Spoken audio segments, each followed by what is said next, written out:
Well, good afternoon, my friends. Good to see you all again, except nobody's in here yet. Hang on, let me play with my screens to make sure that I got everything I need here. Oop, little echo there. It's your boy, SaleenDriver, once again, coming to you with episode 96 of Wednesday Afternoon Live with me, the SaleenDriver, the show about nothing in particular. Yes, this is the longest running Wednesday afternoon live stream in all of YouTube, at least that I know of. I try to keep it going, considering, my life as of late. We're certainly trying to do these things more often. How you doing? Miss Battle Angel is the first person to show up. One of my very good, dear friends and consistent supporters. My water. Yep. Still drinking the Callaway Blue. Love that stuff. It's time to start buying more and more of that stuff since we're getting closer and closer to hurricane season. Speaking of that, I hope you all enjoyed the presentation I did the other day about hurricanes and how they do or do not affect the area of Florida that I live in. K-Dog is asking, who is this? I don't know who I am, K-Dog. I'm this guy right here. I don't know if that means anything, but I hope you all enjoyed that video. If you haven't had a chance to go see that, of course, I do encourage you to go see that. I think I gave a fairly good explanation of both the legend of why this part of Florida isn't really affected by hurricanes all that much, both the legend and hopefully some of the factual basis as to why this part of Florida doesn't seem to get hit too badly by hurricanes. Although we did get hit by one a few years ago. What was the name of the damn thing?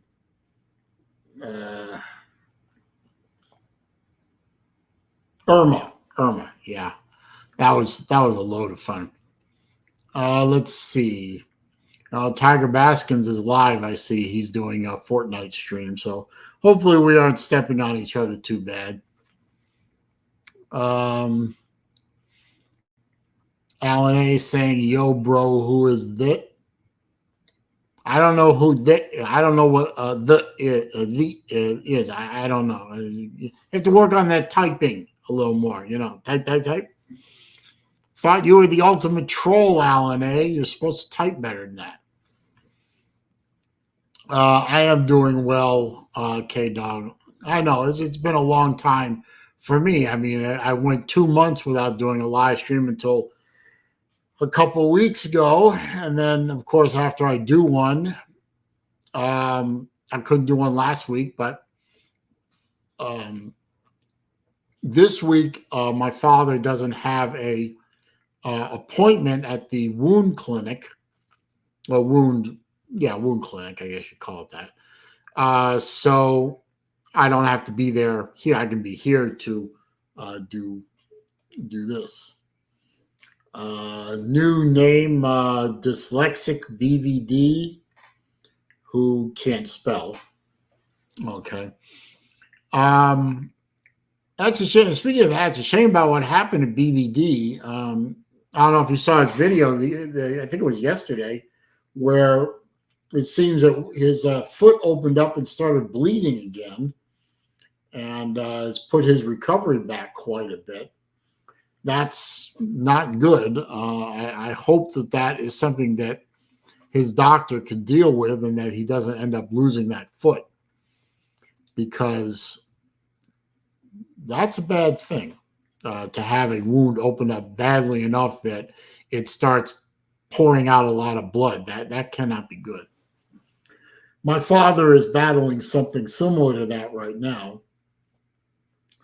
He is getting to the point where his foot is almost healed. The difference is BVD is 54 years old, I think, and my dad is substantially older than that. And recovery time for a man of that age with that many other complications in his life certainly slows down my father's recovery. Nate the Great is here, and not late. No, you're not late. I started early because the reason I started early is because I know that this phone's going to ring at some point. I mean, not only my folks need me over there for some reason, but also I know they're expecting a delivery of some sort that I'm going to be needed to unpack and set up. So I hope that I can be here for a while. Matter of fact, to that point, I am going to drop the StreamYard link early and often. And if I have to leave and we have enough people in the StreamYard, I can keep the stream going for a little while, depending on what time it is and so forth. How far we get into the stream. I know I'm probably going to have to stop at about 5 anyway, but I want to keep it going as long as I can. Don't forget to click that thumbs up button for me. That does help me out. The PayPal link is in the description if you'd like to contribute to my ongoing Grail Watch Fund. And also the Super Chat function is available if you'd like to donate there as well. All donations are always appreciated, never expected, and not required, of course. Now, Chess Hall just released a video. I just got an alert right there. He's on a exercise thing. He's trying to lose some weight, and I say good for him. I hope he succeeds.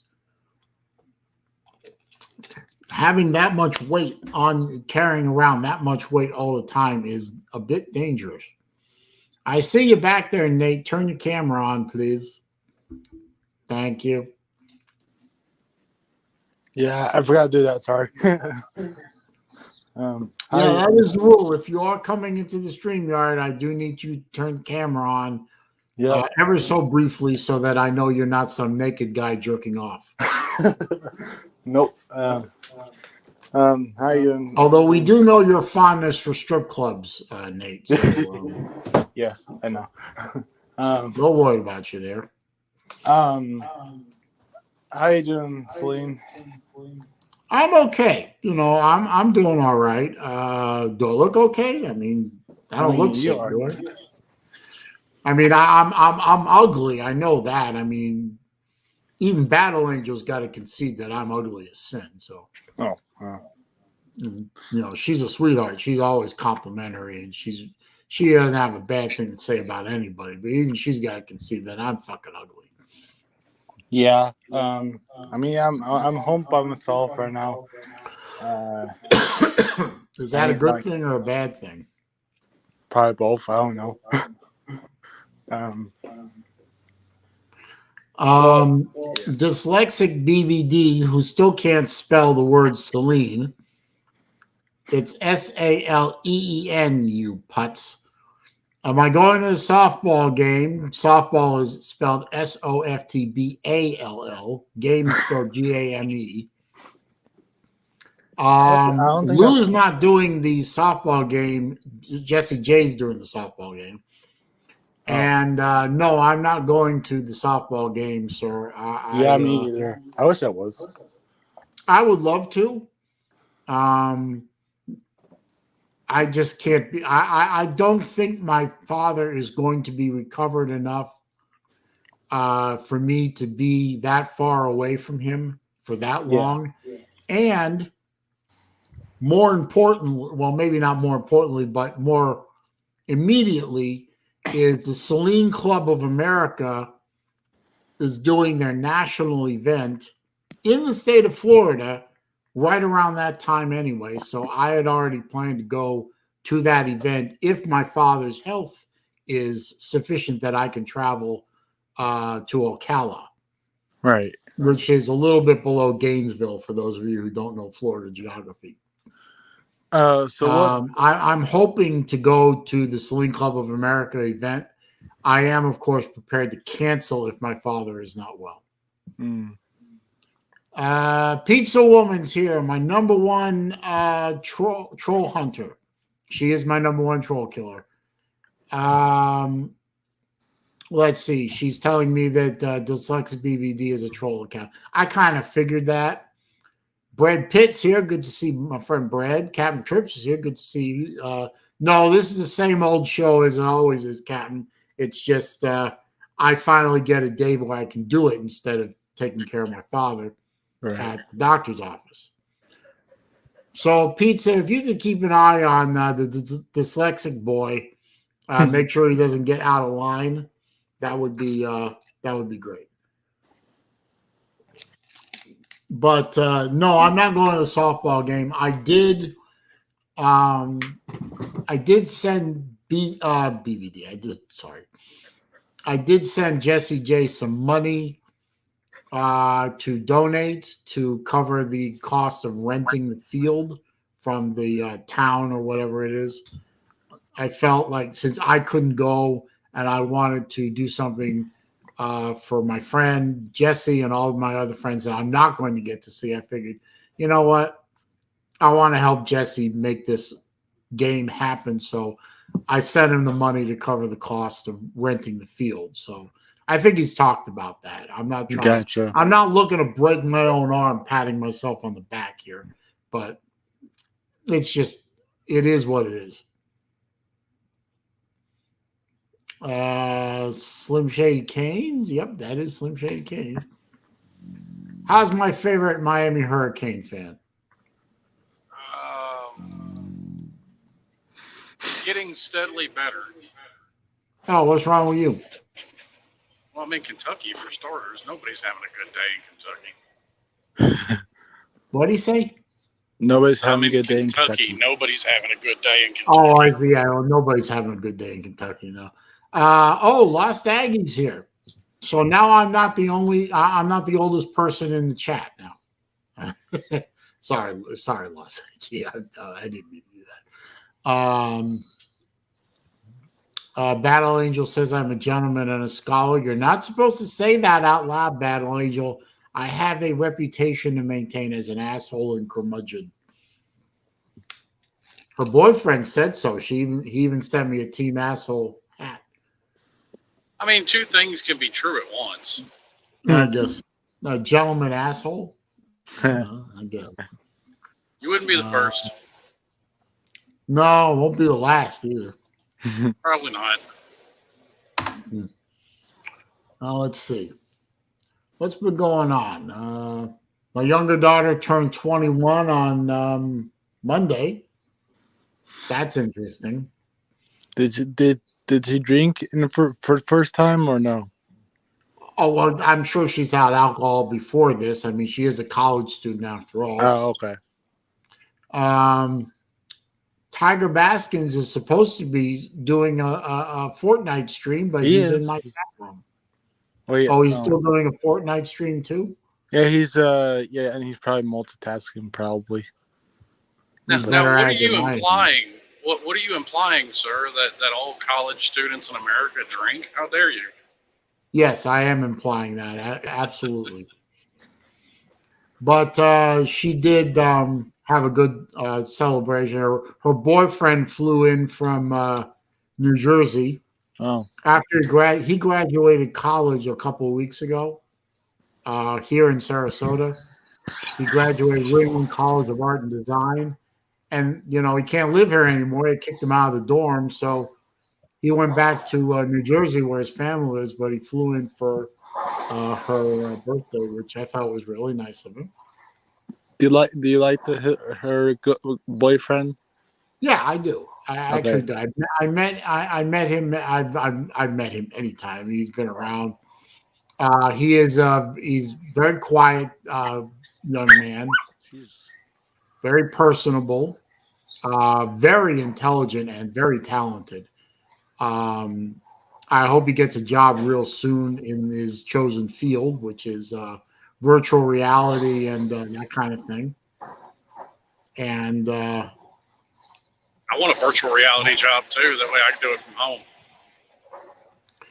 Well, I'm hoping he gets a job here in Florida. That way, my daughter doesn't have to move away. But she already promised me she wouldn't move to New Jersey. Oh, let's see. VicTube's here. Good afternoon, sir. The real TB is here. Steve Pearson. Good to see you, sir. Did I do a background check, Captain Truthful? No, I didn't do a background check. The reason I didn't do a background check is because I didn't have to. And I'll tell you why. Because my family has a very strong relationship with Ringling College of Art and Design. I won't go into that because it's not terribly pertinent. But let's just say the college president and my family are very tight, good friends. And the college president is part of the admissions program. And everyone who applies to Ringling is checked out at some level or another. So since he was a student and graduated with honors, by the way, since he was a student at Ringling College, I have a very high confidence that he's good people. So I'm confident there. Now, my other daughter has a boyfriend that I'm not allowed to call boyfriend because she says she's not my boyfriend yet. We're not using that term yet. Whatever. Well, then what term do they use? They're going steady. I thought that term went out with my generation. I mean, come on, man. Yeah, but isn't that, potato, potato? Yeah, that's what I said to her. But every time I point that out to her, she threatens to hurt me. And she may be only 5'3", but I don't want her to hit me. Anyway, he's ex-Navy, so I feel pretty confident in him too. Uncle Lou's here. He said, this is like seeing Bigfoot. I guess he's referring to the fact that I'm not around very much anymore. Which I am very sorry that I have to keep missing streams, and I'm not on BVD stream or Lou stream, or I'd love to hang out on Tiger Baskin's stream and watch him lay waste to people. That's actually kind of fun to watch. And Brett and Pete and all those guys, I'd love to hang out on those streams. I just can't do it. I'm not around enough. And yeah, I mean, I get it. And I hate missing everybody gets it. I hate missing the Boss Babe show, especially because that's kind of funny. I miss all my friends on here. I miss all my online friends. So when I get to do this, I feel so good about it. It's like I get a little adrenaline rush getting to do this, getting to talk to everybody, and I know everyone understands what's going on. I mean, I've been talking about it ad nauseum, and it's an important thing, and I know everyone's aware of it, but still, I feel bad because I want people to feel like I'm not around anymore because they're mad at him or something. I've actually had that question asked to me. But you and Lou have a falling out. Did you and BVD have a falling out? You and Brett don't talk anymore. You and Pigskin Pete don't talk anymore. I said, no, none of that. None of that. None of that's true. Stop it. Let's see. Catching up here. Bulldog JC's here. Good afternoon to you. No, Alan. It's not a retirement home. I thought we went over that already. You said that my daughter's choice of pronouns in regard to a relationship. Going steady versus boyfriend versus whatever. That's not a pronoun, sir. But I get what you're saying. And for the record, just because he's, ex-Navy, I get where you're coming from with that, but have you seen some of the putzes they allow in the military these days? Yeah, I have. But I've met the guy many times. I really like this guy. I gotta be honest. And almost my older daughter's first boyfriend was okay. The next several ones I really didn't like very much. Although I tried to be, civil and friendly because it's my daughter. I want her to be happy. If she's happy, then I'm not. Who am I to jump in and make her miserable?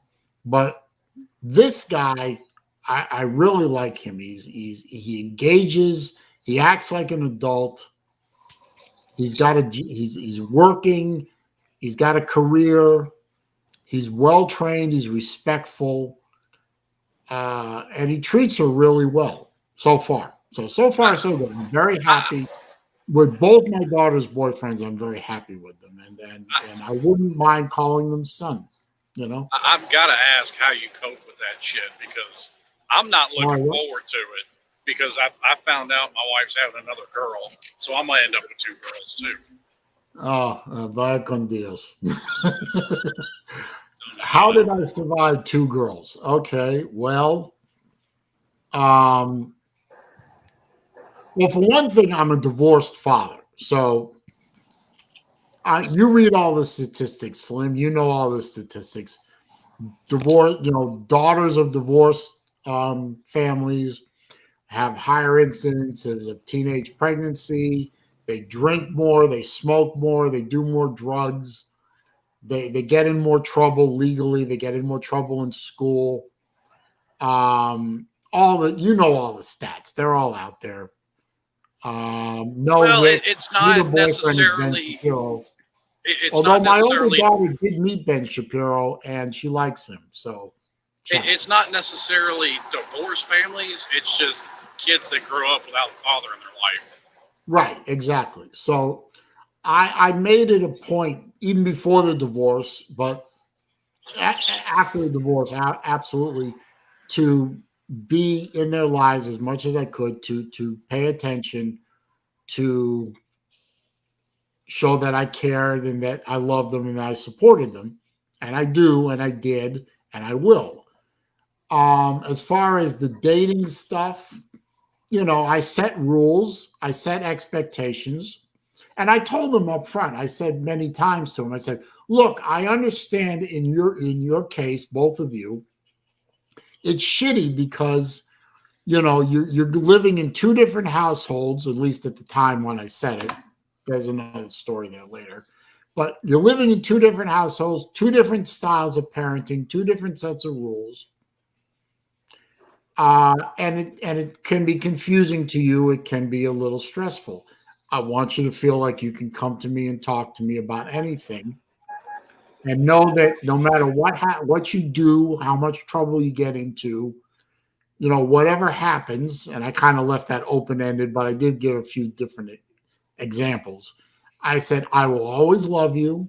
You will always be my daughter. And I will never hate you. I will never, I'll never walk away from you, et cetera, et cetera. So, you tell, how you doing, Ballard? You tell your daughters these things. Now, sons are different. Obviously boys are different than girls, and I don't give a shit what they say in the chat or what they say, whatever. Boys and girls. Believe me, I'm finding that reality out very quickly. Yeah. And all I do, and you don't have to raise boys the same way you raise girls. I'm pretty sure. But as long as you're involved with your daughters in aspect, you don't have to be a helicopter parent, but you just be involved. Let them know you're there. Let them know you're available to them to talk to. Let them know you're their parent, not their friend. I always told my daughters, I ain't your buddy. I ain't your friend. I ain't your shopping partner. I'm your father. I'm not an ATM. I'm not a shuttle service. I'm not Uber. I'm not your buddy. I'm not your friend. I'm your father. And we'll start from there. but I always treated them with respect. I always listened to their opinions up to a point. And I laid down a few simple rules. Like when it came to dating, I said, eventually I'm going to meet these guys and I'm going to give you my opinion of them. I'm not going to try and run your lives, but I'm going to, and I also told them point blank, I said, look, if you get knocked up during during high school or whatever, and you choose to keep the baby, that's wonderful. But realize that your life is going to come to a stop for 18 years. College is probably out of the question. Full-time job and career is going to be either out of the question or very difficult. And you're going to have to deal with that. And believe me, you probably don't want to deal with it. So you have to be careful. Well, I don't necessarily think, school or a career is out of the question. I mean, especially in this day and age, it's so common. I mean, people deal with it all the time. Oh, both my daughters went to a high school in Sarasota here with its own built-in daycare. My old high school, the high school I went to and graduated from, has a daycare in it now. Not only for the teachers, but for the students. In fact, my daughters both, they're what they call their specials because they went to a charter school. They both did early childhood development.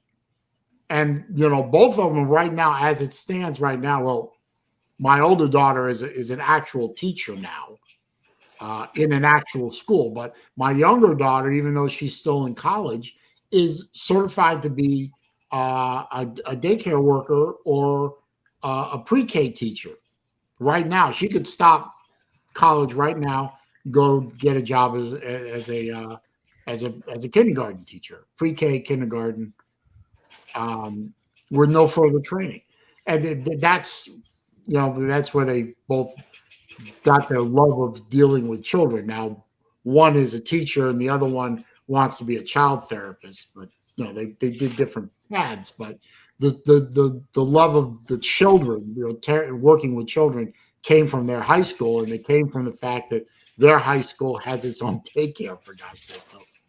But I've said many times, and I'll say it again. Hey, Watts 62, how you doing, man? I appreciate you stopping by, sir.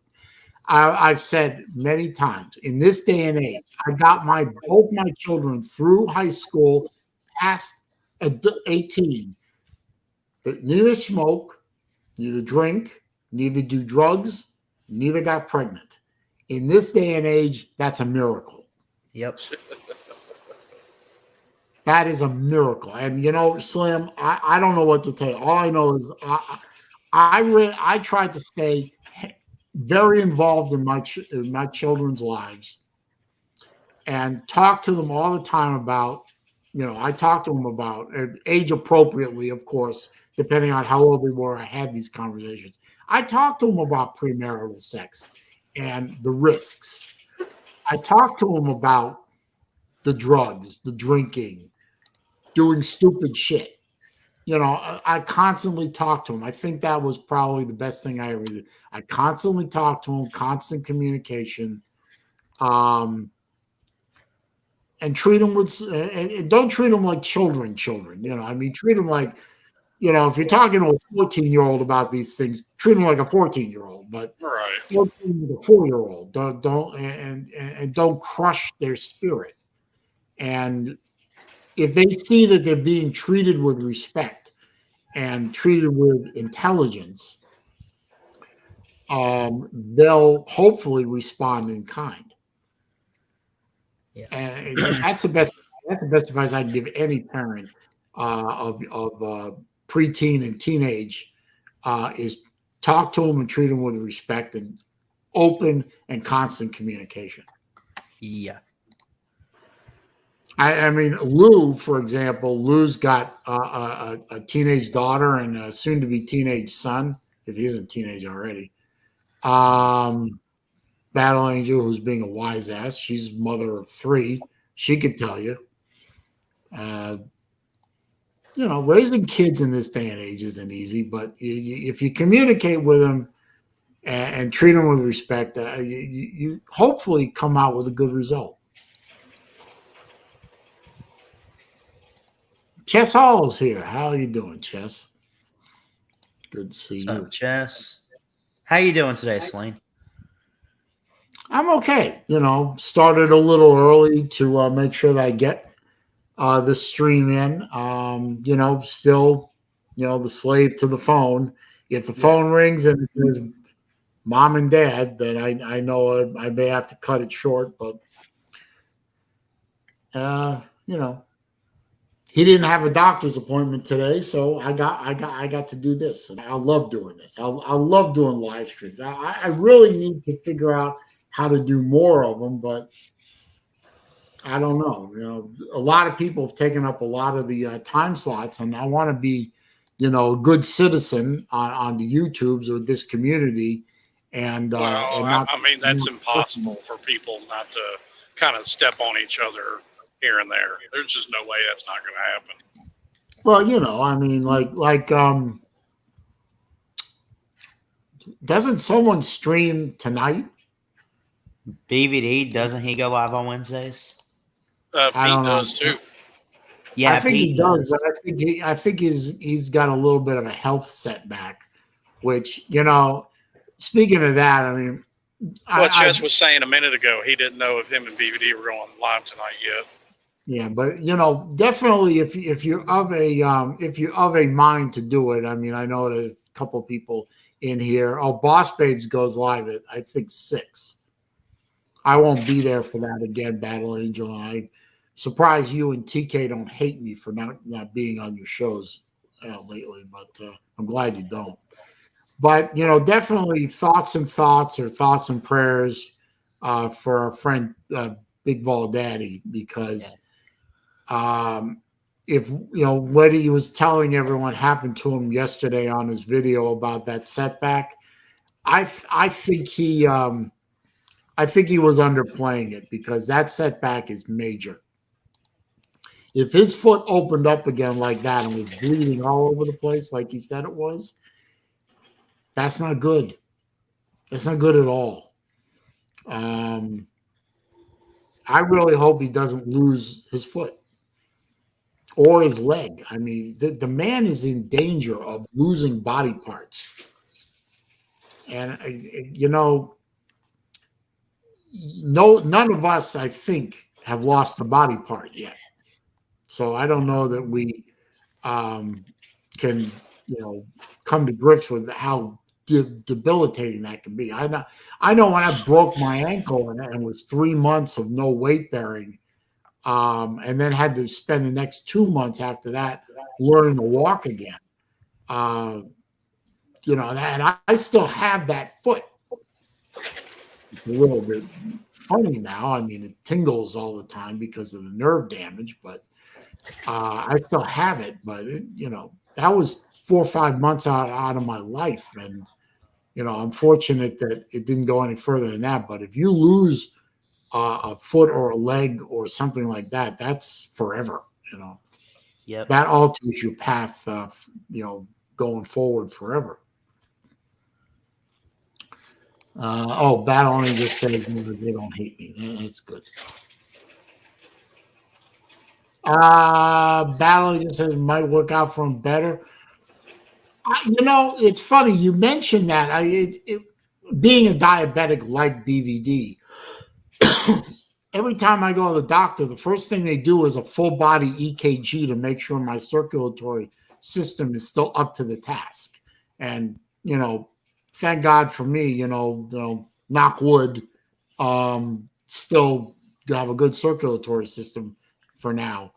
Yeah, I mean, if his leg is shutting down and that swelling that he still has is because the blood can't circulate properly and it's pooling down there, and he's having a blood pressure problem, you could make the argument that his long-term health would be better served by removing that leg and removing the offending problem.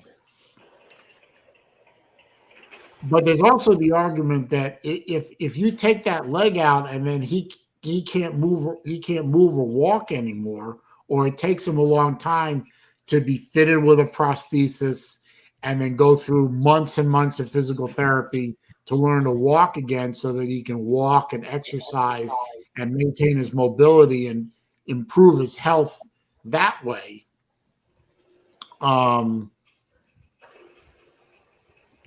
There's arguments for and against taking a limb, and that, don't forget, that's also major surgery, and he might not even survive the surgery. Yeah. And for God's sakes, BVD, if you're watching this now or later, stop smoking.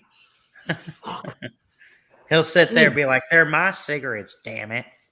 Oh, Jesus, yeah.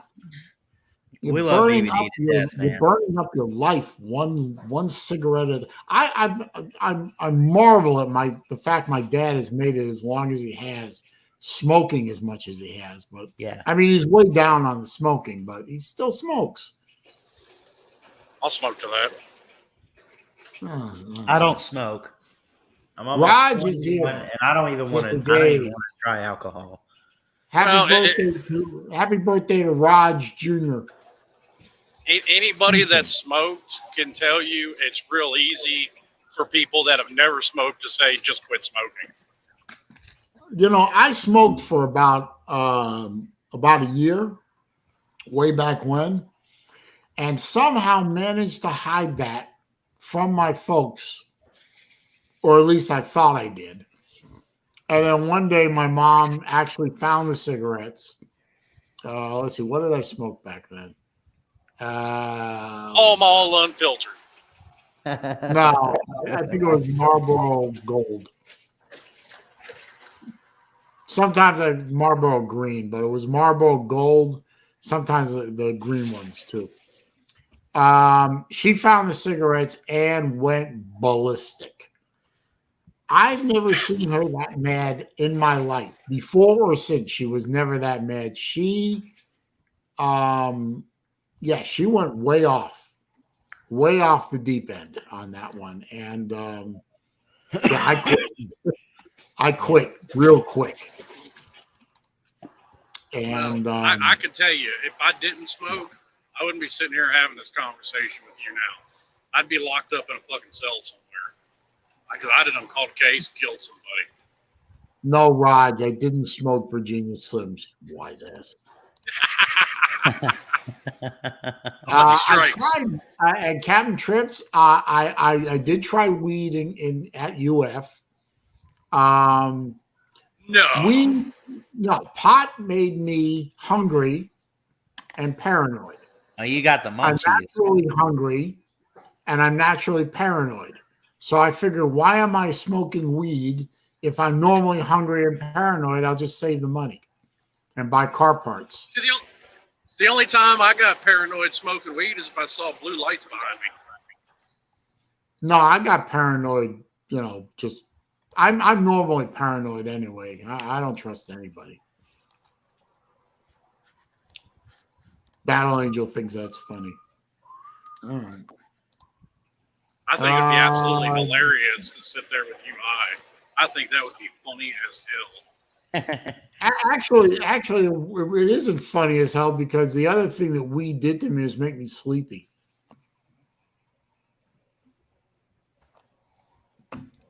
Like alcohol makes me sleepy. If I drink and get drunk, all I want to do is fall asleep.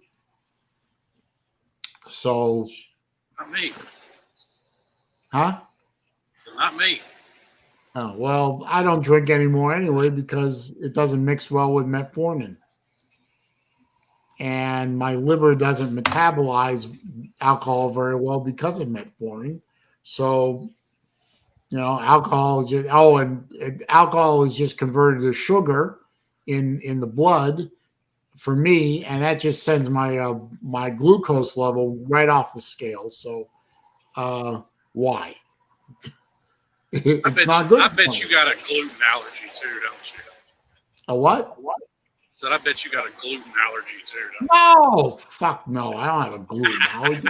Are you mind? Somebody tries to feed me gluten-free anything, I can sniff that shit out real easy. I remember a friend of mine. I was up in Nashville. It was in 2006. I'll get to that. I'll get to that in a minute. I was up there for his wedding, and I was staying at his house. And the day of the wedding, we woke up when everyone was making breakfast, and he hands me a bagel with cream cheese on it because he knew I like bagels and cream cheese. Hands me a bagel. I take a bite of it, and I immediately go, poof.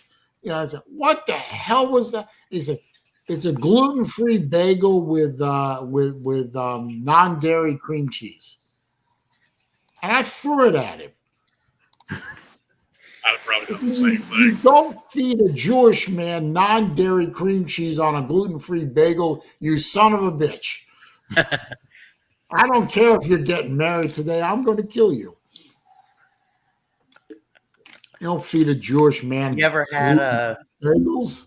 I remember one time we went to the store, and my dad, I swear to you, I don't know what he was thinking. They had vegan mayonnaise. No. No. It's like mayonnaise with what? Without eggs or something? I mean, it's Right. disgusting as hell. How do you make mayo without eggs? I don't That's know. a good question because all mayo is eggs and olive oil. Yeah, it's emulsified mixture. You know what? I don't want to know how they do it because I'm sure if I knew how they did it, it would disgust me, and I would want to go out and hurt somebody. So he gives me the gluten-free crap, and I threw it out. And I got in my rental car and I drove into up the road and found McDonald's and had 3 hash browns and a Coke. Yeah. Did you get an egg McMuffin? No, I'm not a big fan of eggs. But I don't know if they still have it on their menu. They do have, or they did have a steak, egg, and cheese bagel. The bagel was passable, but if you take the egg off and you just have the steak and cheese on the bagel, that's actually not bad. But I don't know if they have that anymore at McDonald's. I can't But get if they sure. do have it, I'm- I'd say give it a shot. I'm not sure if I want to eat what McDonald's tries to pass for steak. Well, you try not to think about it too much. That's the key. Don't think, just drink. Right. Don't think, just eat it and pray it stays down. And I actually like McDonald's for what it is. I mean, I like Burger King's burgers better. right. I think they have more flavor, but their fries are atrocious. I think my go-to is a chicken McGriddle if I get breakfast from McDonald's. A chicken McGriddle? Yeah. I didn't know they had that. Is that They the McGriddle? basically it's like pancake buns. It's like Yeah, that's what I was saying. In the McGriddle, the buns are like they're have maple pressed and they're syrup really in them or something? soft and yeah. Okay, I didn't know they still had that. Okay, Alan A says they still have that bagel. The last time we checked, Real TV doesn't like McGriddles. Okay, that's good. Captain Tripp says I smoked weed and tore up a sweet potato pie. That is fake news, sir. I don't like sweet potato pie. The only person I know likes sweet potato pie is my father, and we've been over. You know what? It's funny. There was a guy day before yesterday made a comment on that video where I was screaming into the camera about how I was screwed over on the sweet potato pie thing. And he thought it was kind of funny. And then that brought up all those memories all over again. And I couldn't sleep that night. That whole thing just makes me so mad. I can't. It's what, 2-3 years ago, and I still get pissed off about it. And You know what they say? the what? What did he say? I didn't hear what he said. Do you hear him? No, Alec? I didn't hear him. I didn't.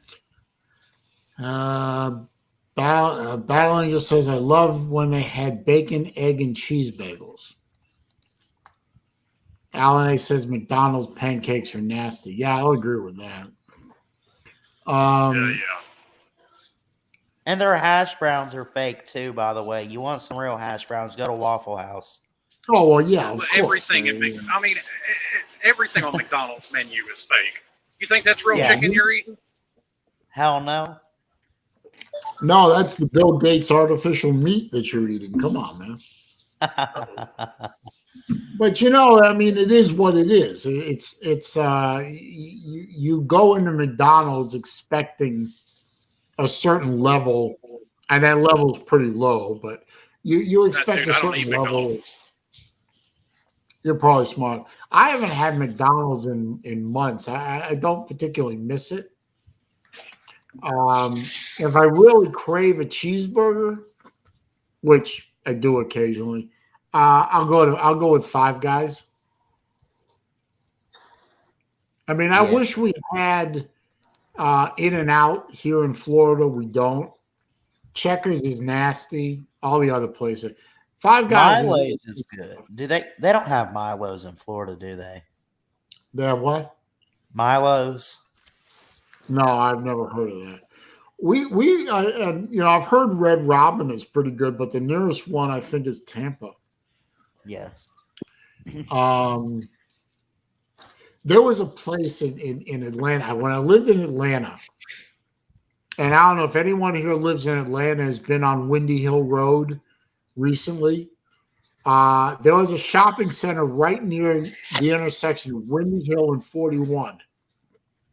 I can still picture it in my head. And there was a drive-through kind of set off from the shopping center. I forgot the name of it. I think it was Backyard Burger or something like that.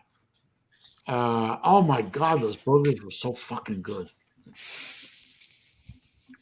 Dude, I got food poisoning from a Backyard Burger one time. But it may not have been Backyard Burger. You know what? Hang on a minute. I bet if I pull it up on Google Maps, I can see if it's still there. I like Jack's white sauce, chicken sandwiches, and everything. Yes, you're going to hear the angry typing because of my fantastic, wonderful keyboard. Let's see. Windy, can't spell. Windy Hill Road. Oh, yeah. Yeah, there it is. Don't you just love Google Maps? What do we do without Google Maps? Okay, there's Windy Hill. You'd learn how to read a fucking map. I know how to read a fucking map. Thank you very much. Fuck you, Rod. Well, you just asked what people would do without Google Maps. I know plenty of people who don't know how to read a map. I know, it is kind of sad. Okay, well, I'm looking at the You map. can't read pictures, I swear. Okay, that's the shopping center. I recognize the shape of the shopping center. Because even though I got a GPS in here, on this little divider on the back of my passenger seat, the Rand McNally Road Atlas. Oh, man, it's gone. It's been replaced by a Sherwin-Williams paint store. Man, that just ruined my life. Fuck. I'm so pissed off. Culver's has good burgers, says the Battle Angel. Not bad. I've never had Culver's. I've never been there. Albert Sancho's here. Good to see you, sir. Alan A says Hardee's uses too much grease. I'd agree with it. Oh, Steak and Shake used to be great burgers. We had a Steak and Shake. It's literally, 5 minutes from my house, but it seems to be shut down. It's called ranch, blue cheese, or Caesar, TB. Ugh. Oh, let's see. Zaxby's.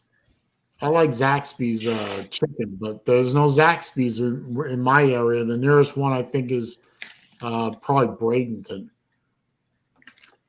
And I'm not driving a fucking Bradenton for a chicken sandwich. On the rare occasions we go out to eat, that's what my daughter always wants is Zaxby's. Yeah. Oh, Raj, you got that wrong. He says, say what you will, but Arby's roast beef Sammys are the shit. No, Arby's roast beef Sammys give you the shit. They give you the runs. Dude, I'm not allowed to eat at Arby's. My dad put me on a strict food-only diet. You watch your blasphemous tongue talking about Arby's now. Arby's is horrible. I never had a good meal at Arby's. Sorry.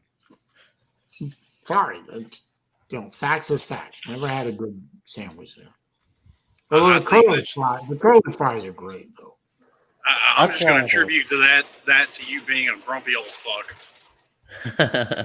I am a grumpy old fuck, so fuck you. Yeah, so Arby's is awesome, and you don't like it because you're a grumpy old fuck. Oh, fine. All right. Fine. Have it your way. I will. I'm with Albert Sancho right there. He says Chick-fil-A, Taco Bell, and Sonic are the fast food places he goes to. Chick-fil-A's got not Taco Bell. I can't. There's a reason the car community that I hang out with calls seat stains Taco Bell incidences.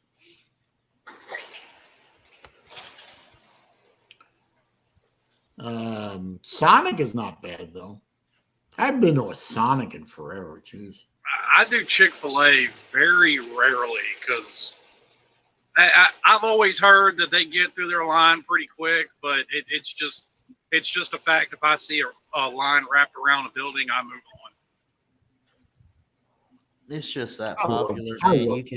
You can never be the first person in line at a Chick-fil-A, and unless you get there right before they open. Oh, if you get there right before they open, the line stretches around the block. Oh yeah, that's true. I've noticed though that the Chick-fil-A's, at least around here, the Chick-fil-A's, they don't even have their dining rooms open anymore. Seriously? They just do 100% drive-through.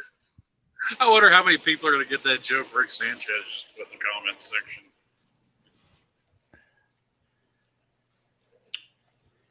What did he say? Try the grilled Texas roast beef. I've never had their roast beef. Oh, God. Well, Ballard doesn't get it. Now, that one actually surprises me. I figured Ballard would get that joke.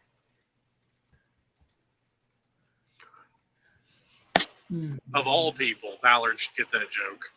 Oh, okay. Well, I've got a good guest in the back room, but rules are rules. Turn on your camera. There you go. Now I get the joke, Slim. I just had to clear my browsing history, so. I just had to make one thing known. Lou and I actually stopped by a Chick-fil-A on the way to Atlanta, and that was the first Chick-fil-A that I've ever been to that didn't have people outside taking your order. Really? You know, the Chick-fil-A it was unreal. Like, I couldn't believe it. Like, we pulled in the drive-through, and there was nobody standing outside taking your order. That was the first Chick-fil-A that I've ever been to that's ever had that. But the people want to know, did they make him pull up and park, or they did not? Good. No, they did not. I know he won't pull up. He won't do the pull up thing. So no, he won't. The real question is, did they ask him to? No, they didn't ask him to. Although I will say that as long as we've been together, and the drive-throughs the few drive-throughs that we've been through, I don't think anyone's ever asked him to pull up. So I don't know. Well, that's because at this point he's very much a creature of habit, and they just know at this point because he frequents the same places all the time, and they're already like, yeah, this asshole's gonna pull up. Battle Angel, may I ask you a question? Yes. What is the significance of the picture that we're looking Oh, at? you know, that's actually my phone has been acting really, really weird lately, but that's an old picture. That's when I first actually got on my very first StreamYard that I ever got onto. That was the picture that Lou actually picked out and picked as my avatar. So Yeah, I mean, that's I'm a sure picture you of her giving feel- him a manicure. I mean, a pedicure. yeah, that's actually a picture of me getting a pedicure, actually. So, I'm sure your but feet are wonderful, but I would prefer the picture of the girl in the spandex. yeah, I gotta like I said, my phone's been acting really weird. I don't know if it's because it did an update, but it's like I'm having to reset everything. It's weird. I don't know. It's very weird. Well, it's not an Apple. It's not an iPhone, is it? Huh? Not an iPhone, is it? No, it's not an iPhone. I don't like Oh, iPhone. That would explain a lot, though. Yeah, I don't like iPhones. And I've had an iPhone before. I don't like them. I don't like the memory capacity on the iPhones, and the fact that you can't put like an expandable memory in it. Because I take a lot of pictures. I shoot all my video on my iPhone, and I've not had any problems. So, BA, while I have you here, how did you enjoy the video yesterday? I enjoyed it. It was very informative and very, yeah. I mean, it was nice. Thank you. I appreciate that. Although I'm still not, it doesn't give me enough comfort to move or live there. But it's nice knowing that it's not very often that you guys get hit with hurricanes. So, Well, I mean, even the places that do get hit with hurricanes, you got a week's notice to get the fuck out of the way. I mean, it's Yeah, not like I a don't know. tornado It's that just drops on your head. something about me and natural disasters don't sit well. I mean, like I don't think I could ever live in a place that is known for like hurricanes, earthquakes, tornadoes. I can't. I mean, I get freaked out when it's like storming and hailing here. So I mean, you realize that 3/4 of what you just named knocks out like more than 3/4 of the country. I know. So I'm in trouble. I know. I mean, look, I don't mind visiting places like that, but I don't think I could ever live in a place that's known to have those things happen. So Battle Angel, it sounds like you should probably live in a bunker. that might not be a bad idea. Might not be a bad idea, especially with everything in the gosh right now. With the world that's going on in the world right now. This is why I don't watch the news, because I mean everything you read on the news is horrible. Yeah. Me and Pete were talking about I mean, that I know it's earlier. inevitable. You watch I know the it's news and inevitable. The world's ending tomorrow. Kind of like that Hooters free beer. Yeah. I mean, I know it's inevitable for me not to know, what's going on, but I prefer not to sit there and watch the news as shit's unfolding, I watch what they refer to as news. I don't particularly believe that. I think it's propaganda, but that's me. But I watch the news and laugh because the skew is so obvious. It used to be that they would try and hide some of that shit. Nowadays, in my not so humble opinion, they're not even making the effort to hide their. It's quite frankly, it's sad.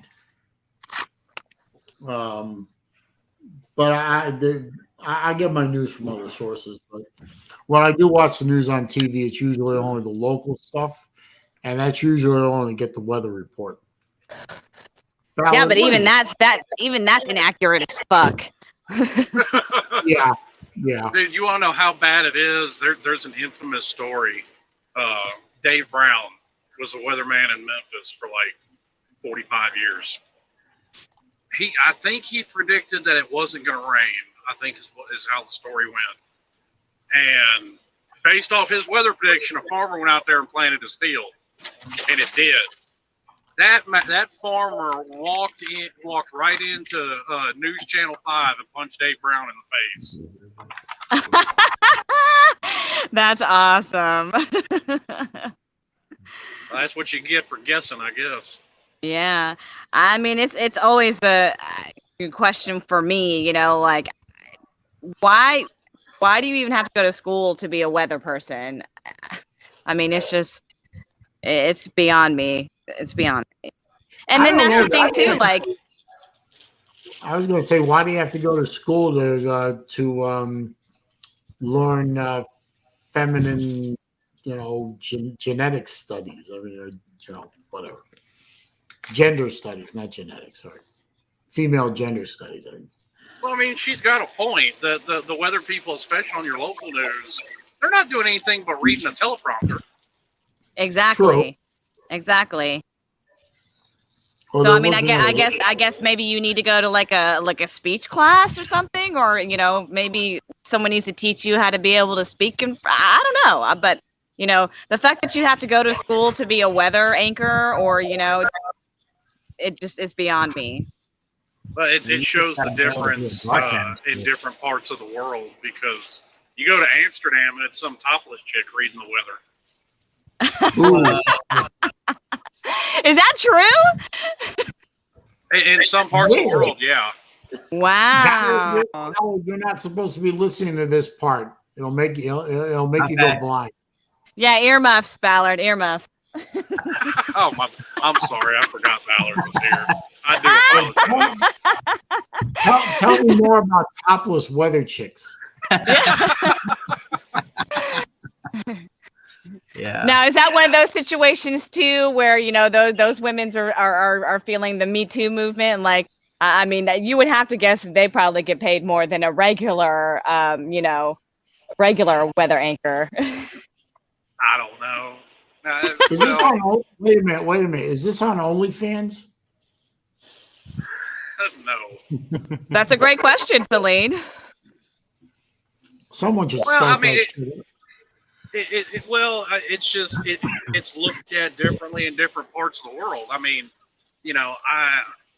my uncle recently retired from American Airlines. He's like, you buy magazines in Italy and there's nude advertisements out there. Nice. Wow. Yeah. Well, I mean, I guess that is true, Slim, because I mean, people have different opinions about topless beaches, Yeah. or nude beaches for that matter.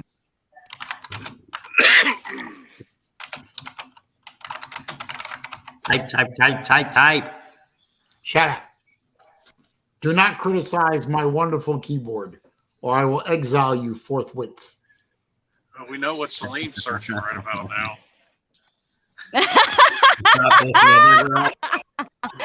Yeah, that wasn't rage typing. That was excitement typing. Yeah.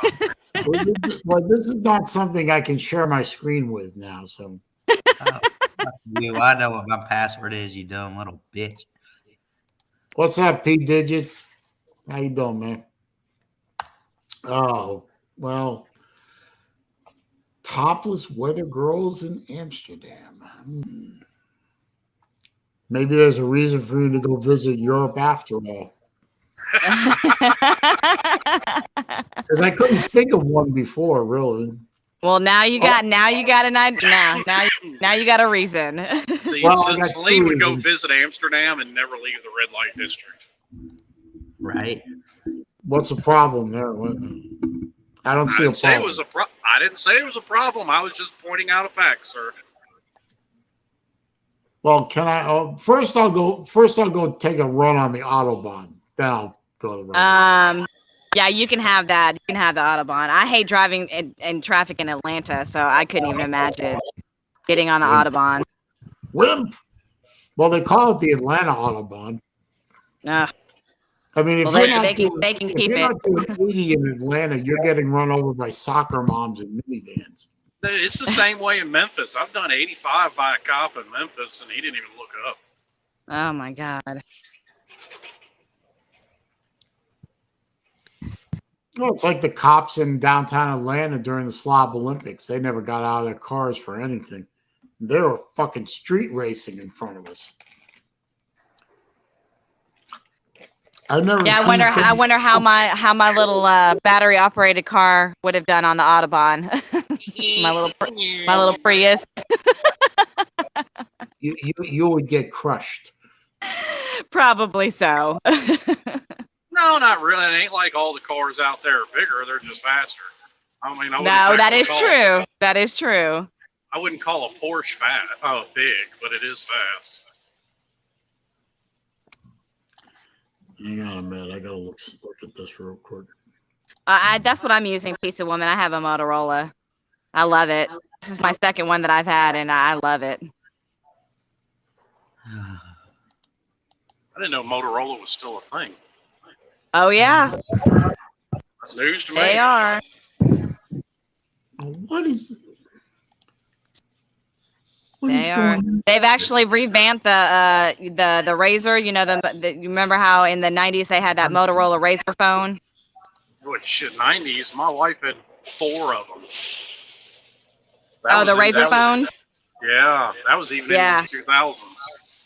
Yeah, they've actually revamped it now. It's more, you know, of course, because back then it was a flip phone with, you know, where you had to punch in the numbers and stuff like that. But they've revamped it now. It's like it's still like you can still fold the phone, like it's still considered a flip phone, but it's of course a smartphone now, all touch screen and everything.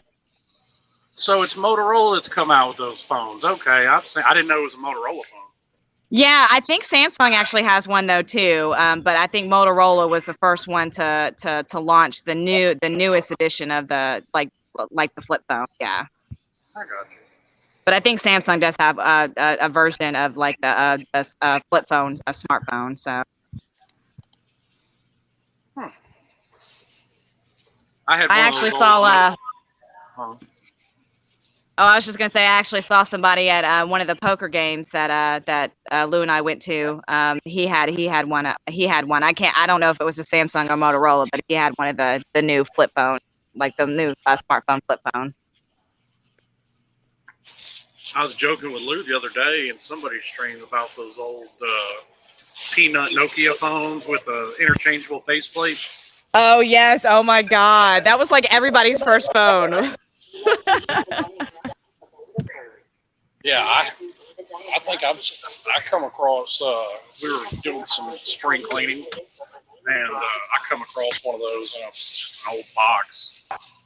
I want to see if I can find a charger to see if the damn thing still works. Yeah, that'd be cool to see if it still works. You remember the Sidekicks and Blackberries? Man, when those were popular. Oh my gosh. I had a Sidekick. Yeah. I remember the first time I ever got my Sidekick wasn't when I was actually working for T-Mobile. Man, I love that. I love that little Sidekick. It had the little flip screen, you know, you flipped open and it had the quirky keyboard thing. Yeah, mine had a full keyboard on it. I got the one that you turn sideways and it flips sideways. Oh yeah. Yeah, so mine had a full keyboard on it. Yeah, phones have definitely come a long way. Yeah. Now you got just about every 7-year-old running around with some kind of smartphone. Yes, facts. Absolutely.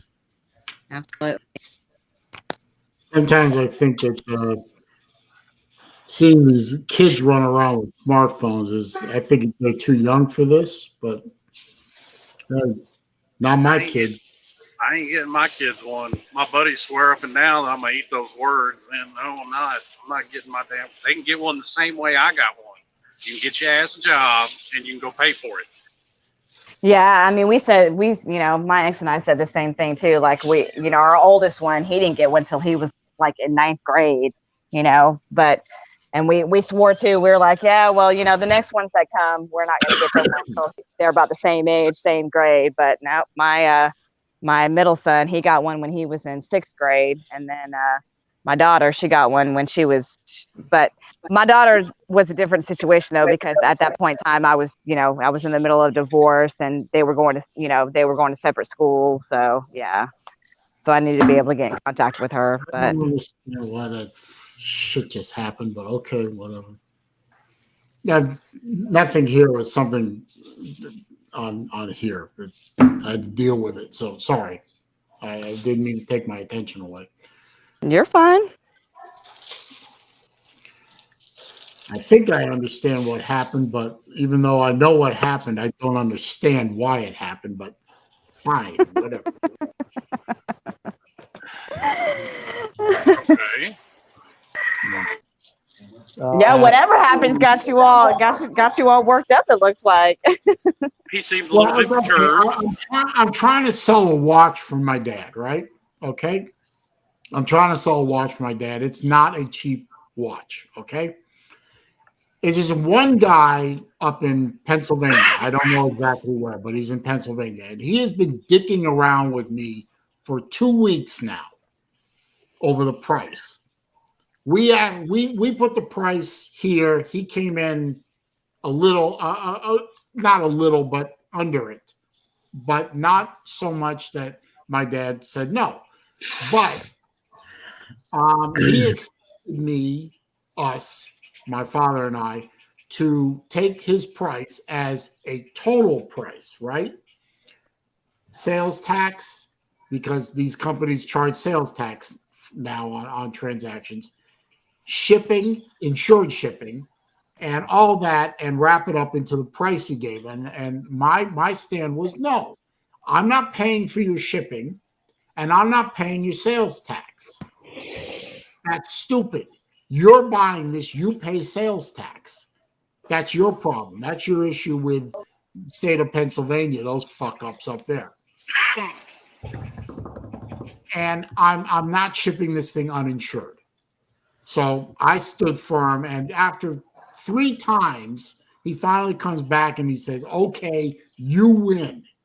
No, I didn't win anything. I'm doing what's right. I'm going to have to pay a sales commission to the intermediary. You know, you pay sales tax, I'm paying the commission. We both lose. So finally, he accepts, we do a deal, and I just got an email now that the deal was canceled by the intermediary and then redone. It's the same offer, but the intermediary canceled it for God knows what reason, and now it's been restated. And I don't understand why, but I'm saying, fine, you still want to go through with it, we'll go through with it. I'd just like to get this fucking watch sold. I'm tired. It's been a month. I've been dealing with it. Another reason why I buy guns. It's a whole lot simpler. Just fill out my form and I'm done. No, well, you know, this should be simpler. I'm not bored, Alan. I ain't got to worry about nobody's commission. I ain't got to worry about no kind of insured shipping. If I had done this, you can't ship a gun across state lines very easily, can you? But if I had done this, it's really easy. It's just got to go to somebody. It's just got to go to a licensed dealer. That's all. Okay, that's all. If I had done this on a place called Watch You Seek, or I had done it, person to person, the commission wouldn't have been there, but it would have been harder for me to connect with these people. But if you go through a place like Chrono 24, which I know nobody's heard of, they set buyers and sellers up with each other, but they charge you a fee. Yeah. So, and see, I wouldn't do that at all, because especially who I usually deal with, they can order from even if they're not a authorized dealer, they can order from pretty much any company what I'm looking for. So, what's up, Tennessee Mike? Good to see you, sir. But the thing with Chrono 24 is, what are you doing, Howard? I don't know. I'm just messing with mine. Chrono 24, the one nice thing about what they do is they set up systems or rules and systems where, as a seller, I'm protected from a guy who wants the watch, gets the watch, and never pays. See, before, as a seller, for example, before I send the watch to the buyer pays the money into an escrow account. Once the money is secured in the escrow account, 100% of the money, then I ship the watch. Now, he's protected because if the watch arrives and he doesn't like the watch, or the watch isn't up to his expectations, he has to send the watch. I don't get paid until he approves. And if he doesn't like the watch and he wants his money back, I have to get the watch and tell Chrono I got the watch back. Then they'll send the money back to him. Jeez. Okay, so you basically you've got a third party holding the money to make sure nobody gets screwed. Yes, among the other things that Chrono provides you with protection. So it's worth the commission fee. Screw all that noise. When you're dealing with this kind of transaction at this level, it's worth the fee. So, well, I mean, you have gun transactions that are at and above that level too. I mean, you realize what it would cost you to buy. Just to throw out an example, one I was looking at, a World War II era MG42. No, I wouldn't know because I don't know.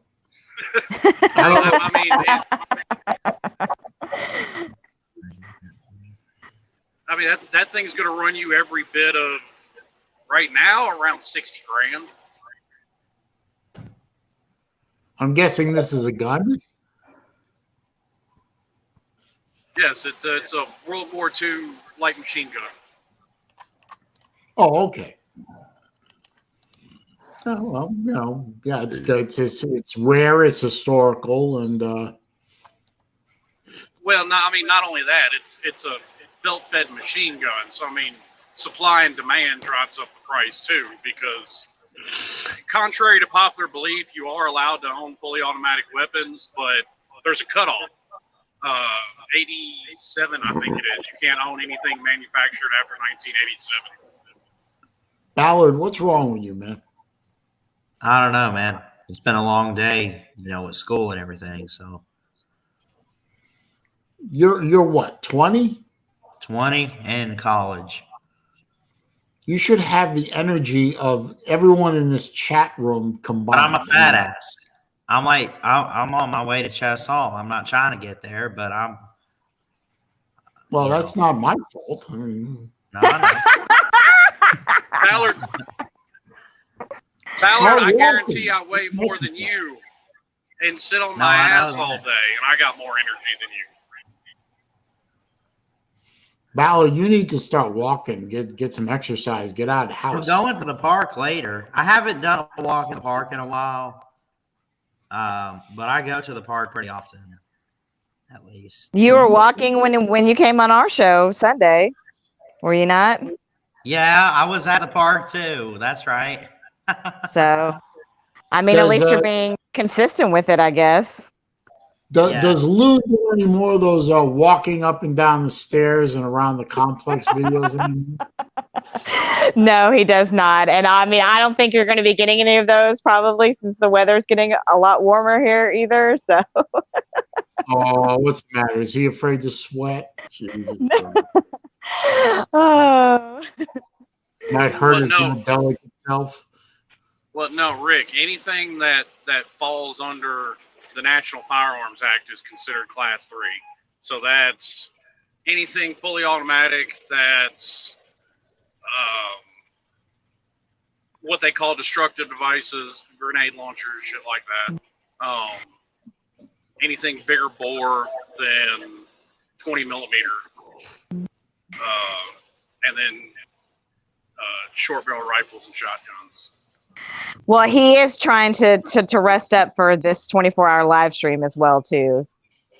Yeah, when is That's that? right. He's going to do a 24-hour live stream because he broke 50K. That's correct. Saturday, Ballard. He's supposed to be doing it Saturday. He said he's either starting at 9 or 10 o'clock. In the morning or in the evening? 9 in the morning, 9 or 10 o'clock in the morning, and then going to run till 9 or 10 o'clock Sunday morning. Now, is he going to be able to go to church after this? What? Can you slap yourself for asking that question? Seriously, Ballard? Right. I mean, come on now. I think you'd probably have to drag Lou into church by his feet. I mean, I don't have to be dragged in one, but it's been a solid decade since I've set foot in one.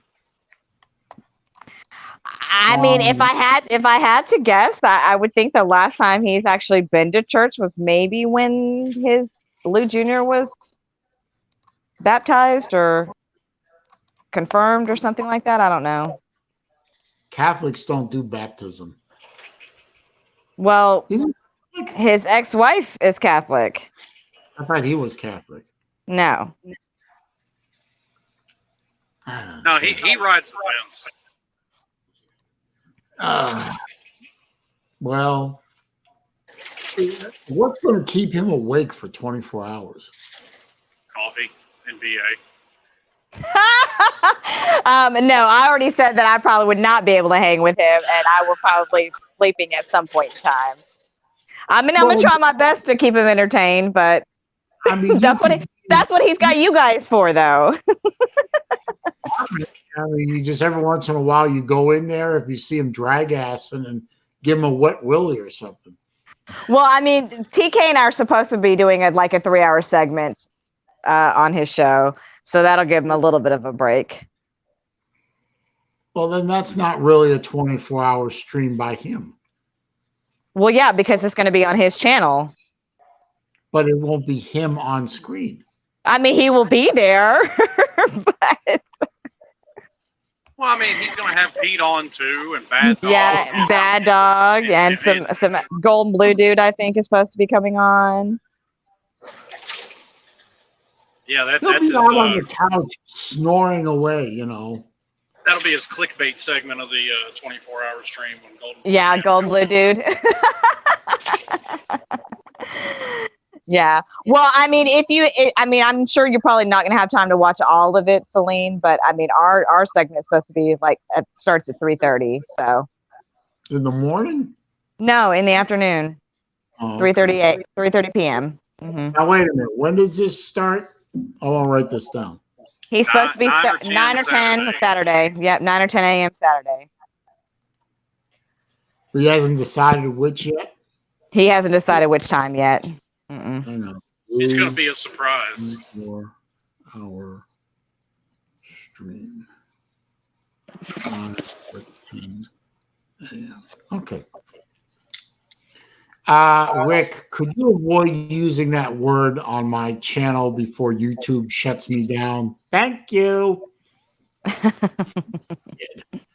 What? The F word. I mean, I really am glad that he did decide to do it on a time frame that my kids are going to be at their dad's, so that way I can definitely help out in any way that I can. Okay. What's up, Jesse? Raj. Motherfuckers. Beautiful mother effers. What's up, you beautiful motherfucker? Look at fucking Ballard over there talking about tired and all this. It looked like he sucked face with a badger all night. Listen, Tell him, I had to put up with algebra this morning, sir. hey, Jesse, tell him he don't know the meaning of the word tired, boss. Dude, hey, Ballard. Hey, you want to? I tell Your you mama what, bro. showed me You last want to night, come so over then here? shut You up. want to trade spots for about a month? I'm good. I'll stick to. He wouldn't last a day, Raj. He wouldn't last a day. Ballard. Hang on, Ballard. You realize if you only knew how bad you just roasted yourself by trying to make a your mama joke at me, because I'm not gonna call a duck a goose. That ugly asshole about 5'3", 350, bro. I'd feel bad for you if you did that. Oh, Wow. Wait a minute. Whoa. Did Ballard fuck a fat bitch? No, talking. he tried to make a yo mama joke. Yeah, talking about my mama made him tired last night, brother. I'd feel bad for you if you did that. I was about to say, my mama's 60-something years old and fucking can't goddamn barely hold a cup of coffee. Jesus Christ. Gee. You want to find out the meaning of tired, Ballard? I've been on the clock for over 50 hours straight. I've worked 120 hours in a week. Ballard, you got it easy, man. Talking about tired my ass. No, That's what I know. Oh, here we go. You don't know shit about being tired. Get up at fucking 3:15 every goddamn morning and fucking then come home and take fucking care of fucking 2 kids and shit. Hey, Raj, how old is Ethan again? He's 11. 11. All right. Yeah, I was off today. He had his parent day at school and graduation at the high school. So he'll go into middle grade. school? Yep. I want to know, since when do they do pre-K graduation? My daughter had a graduation last Thursday. I know, man. When do they graduate from pre-K? That's what I was telling Lou. I was like, I don't remember. Say, my daughter had her pre-K graduation this week too, and I told Lou, I was like, me and Lou was only 3 years apart, and I said, look, man, when I was in school, it was like fucking Full Metal Jacket. They had a list, and they said, Harry Johnson, you passed. Jesse, you failed. You fat fuck. Come back next year. You know what I mean? That's how it was when I went to school. You didn't get a fucking graduation ceremony or participation fucking. You know what I mean? It was like at the last day of school, literally, it was everybody had a list. Battle Angel, you passed. Congratulations. Ballard, you sucked ass. You're coming back next year. You know, I mean, that's how it was. I mean, nowadays, Yeah. I had one graduation. That was high school. Yeah, that's all I remember.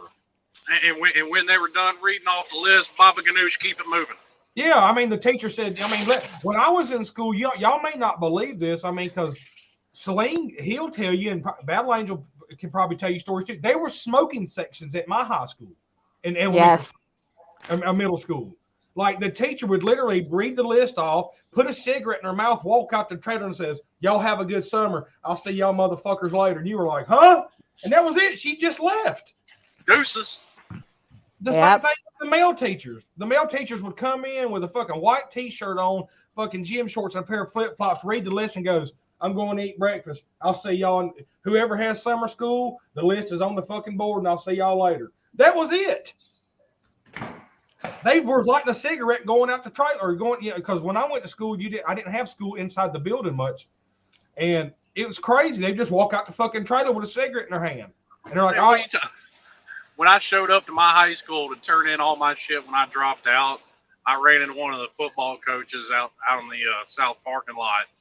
He opened a cooler in the back of his truck. He had a cooler full of damn beer and tossed me one. Yeah, my mechanics teacher, this guy was the coolest motherfucker I ever met. He was an older black guy, and he was in the Marine Corps, and old military guy. But he didn't play no shit, man, And we'd be sitting there in mechanics class, and he'd be telling you how to fix this or fix that or whatever. About 10 minutes went by, you didn't see him. He'd come back, you'd hear him burp, you'd hear that Zippo fire up. You'd smell the cigarette smoke, and you look over, he'd be in the corner of the classroom. Did y'all get that? All right, he'd sit there and smoke that fucking cigarette right there in the corner of that fucking shop. And I'm telling you, I don't know what happened to schools these days. I really don't, man, because it's like if they pass everybody, you know what I'm saying? It doesn't matter how bad your kid is doing. Like my son was doing so bad at math at one point to where I was like, dude, tighten the fuck up, son. And it's just like you got some teachers who really do care and will tell you to your face, look, your kid's not doing too good. If he doesn't tighten the fuck up, he ain't passing. But the rest of them, they just put the check mark on the board and just send them through. How you doing? Fucking keep it moving. Yeah, those are the ones they don't want to deal with next year. That's why. Exactly. It's fucking crazy, man. And on top of that, that was the first time I've set foot on my high school field in 22 fucking years. Oh my gosh. Rick, I did not ride the horse and buggy to school. Just a horse. Thank you. Yeah, they hadn't invented the wheel yet, so they didn't have buggies. Hell, Yeah, I had a teacher in high school. He was our offensive lineman coach. The motherfucker dipped in drinking class. He'd put a big water grizzly, the old fucking stank-ass grizzly wintergreen. He'd put one of them motherfuckers in, and all of a sudden you'd see him reach over and open the bottle and pour it in the damn glass. I mean, it's fucking crazy because the high school I went to, they didn't even have ceilings in the motherfucker. And on top of that, you had the old wood, Saleen, you know what I'm talking about, the one-seater wood desk. Mm-hmm.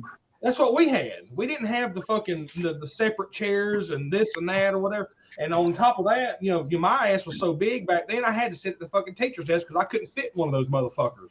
Now, my high school wasn't quite as shall we say, country as yours, but we had a few of our characters of our own. We had one biology teacher was a knife collector. He was selling students knives during his lunch break out of his classroom. Oh my God, that's crazy. Dude, this is no exaggeration. When I was in my wrestling coach, the dude was the coolest motherfucker ever, but he was Ed Ogeron. Dude, every time you had wrestling practice or something was going on, he was fucking a girl in the back room. You'd go back there and get taped up or change or whatever. I mean, he'd be like, "You didn't see nothing back here, son. You didn't see nothing." All right, coach, we got you now. Hey, man, I seen you looking at so-and-so the other day. You want me to get her in here for you next day? And it was crazy, man. It was fucking nuts. It was like fucking, it was the dude was unfucking real, man. He didn't give a fuck. I mean, see, we had one like that. We had one like that, Coach Hunt. Well, he liked to fuck with people that fell asleep in his class. I remember this one kid fell asleep in class. We still had chalkboard erasers.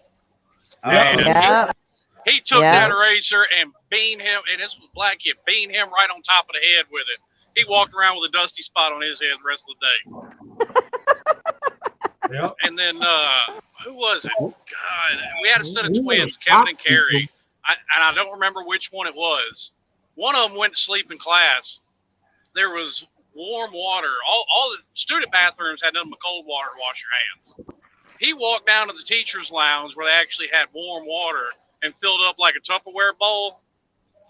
His hand was hanging off the side of the desk, stuck his fingers in, and made him piss himself. Oh shit! Wow. Yeah. I had a shop teacher who used to love to throw wrenches at people who were screwing around in his class. Yeah. You can dodge a wrench, you can dodge a ball. Accurate. Yeah, that's right. Dip, dodge, duck, and dive. So he was very accurate with his throws. He hit motherfuckers good percentage of the time, especially if you were sleeping and didn't see it coming. I thought it was a joke that they didn't teach cursive writing in school anymore. Yeah, they don't. Oh, I had to learn that. They don't teach that anymore. They don't. They haven't taught that in 20-something years, Slim. Well, no, because they taught it to me, and I ain't been out of school that long. Stop it. I'm about to say, when I was in high school, like I said. Yeah, you have to figure, I'm somewhere around 15 years out of high school. Well, damn, it might be. Now, because I learned it back in 3rd grade. Yeah, I was going to say, I started learning it in 3rd or 4th.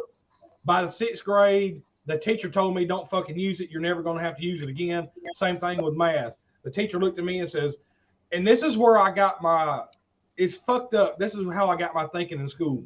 The teacher looked at me, and he was an older feller. He said, "Listen here, I'm going to tell you something right now. Math is like your golf game. It don't matter how long you drive the ball, how far you chip it, it's your putting game. You can sit here and listen to me spill all fucking day long. As long as you get a 70 or above on your test, you're passing my class." I said, "This is my fucking dog right here." I said, "Hell yeah." You know what I mean? Because, that's the truth.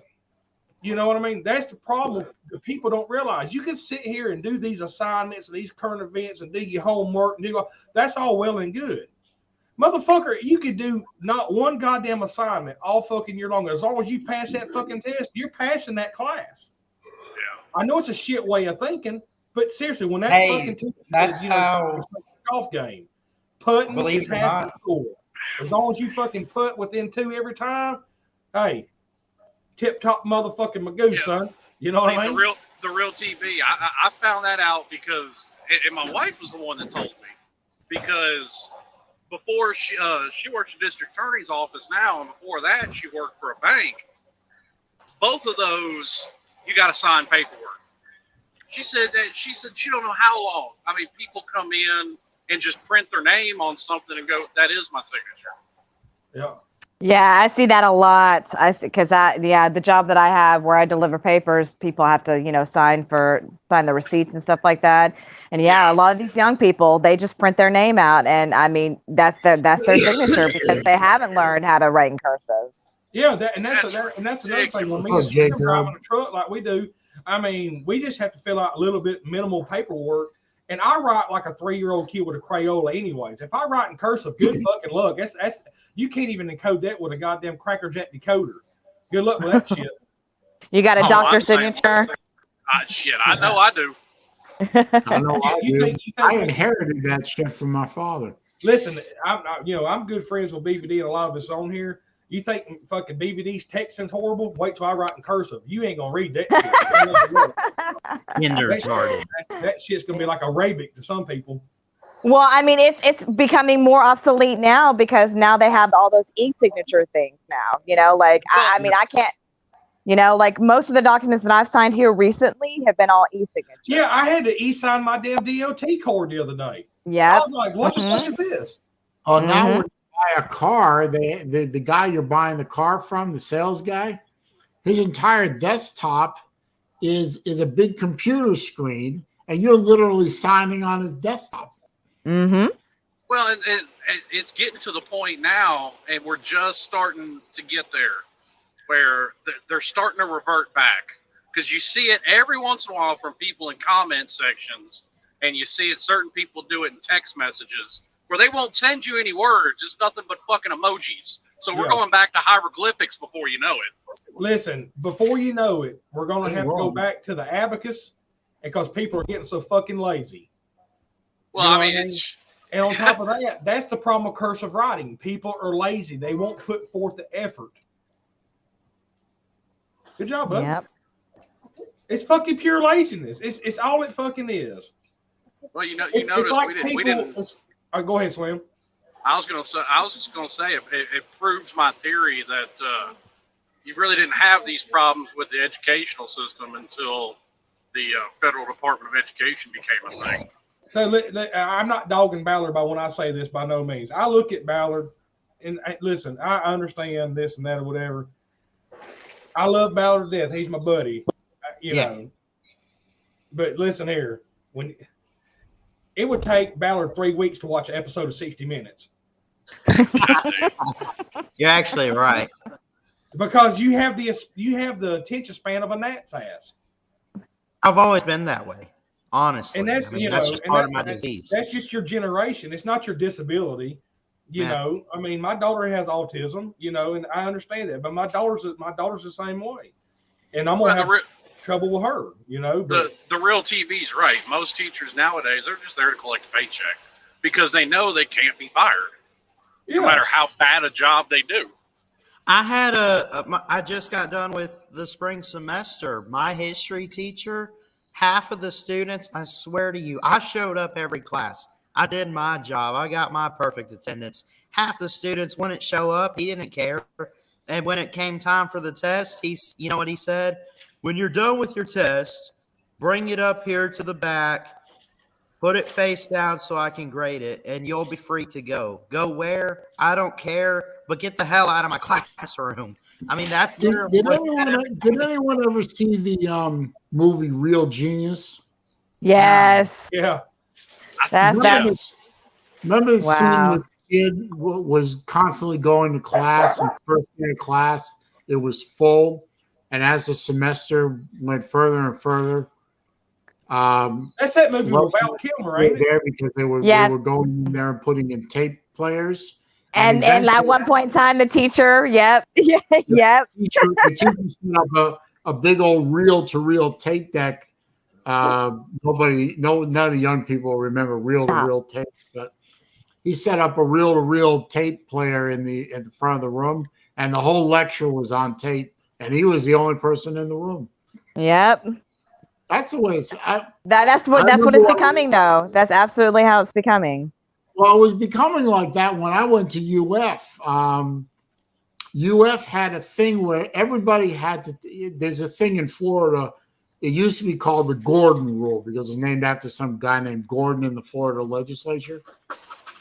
Automatic minimums for everyone, no matter what your major was. Minimum number of credit hours in math, humanities, English, whatever. One of the required classes that everyone had to take was Economics 1 and Economics 2, or Eco 1, Eco 2. Practically everyone at University of Florida had to take the damn thing. So what they did was they set up and this is, remember, early and mid 80s. They set up a closed circuit TV network on the campus. They put TVs all over the campus. First period, the eco teacher would come in and do his lecture. It would be broadcast all over campus and taped. And then they just set the tape up, and every period from second period through 12th, all day, there were like 12 different class periods during the day. They just run the same lecture over and over. So you could sign up for Eco 1 at 7:30 in the morning, but you didn't have to go to class at 7:30 in the morning. You can go pick it up at 3 o'clock. Yeah. What's the highest you can get on the SAT? What is it, 1,400? They changed it. Yeah, I thought it was 1,600. It was in our day, but they've changed it. I think it's like 700 now. They changed the scale of it. Really? Because I know when I think it's still 800. I think it's still 1,600. I was about to say, because when I was in high school, the highest SAT was 1,400.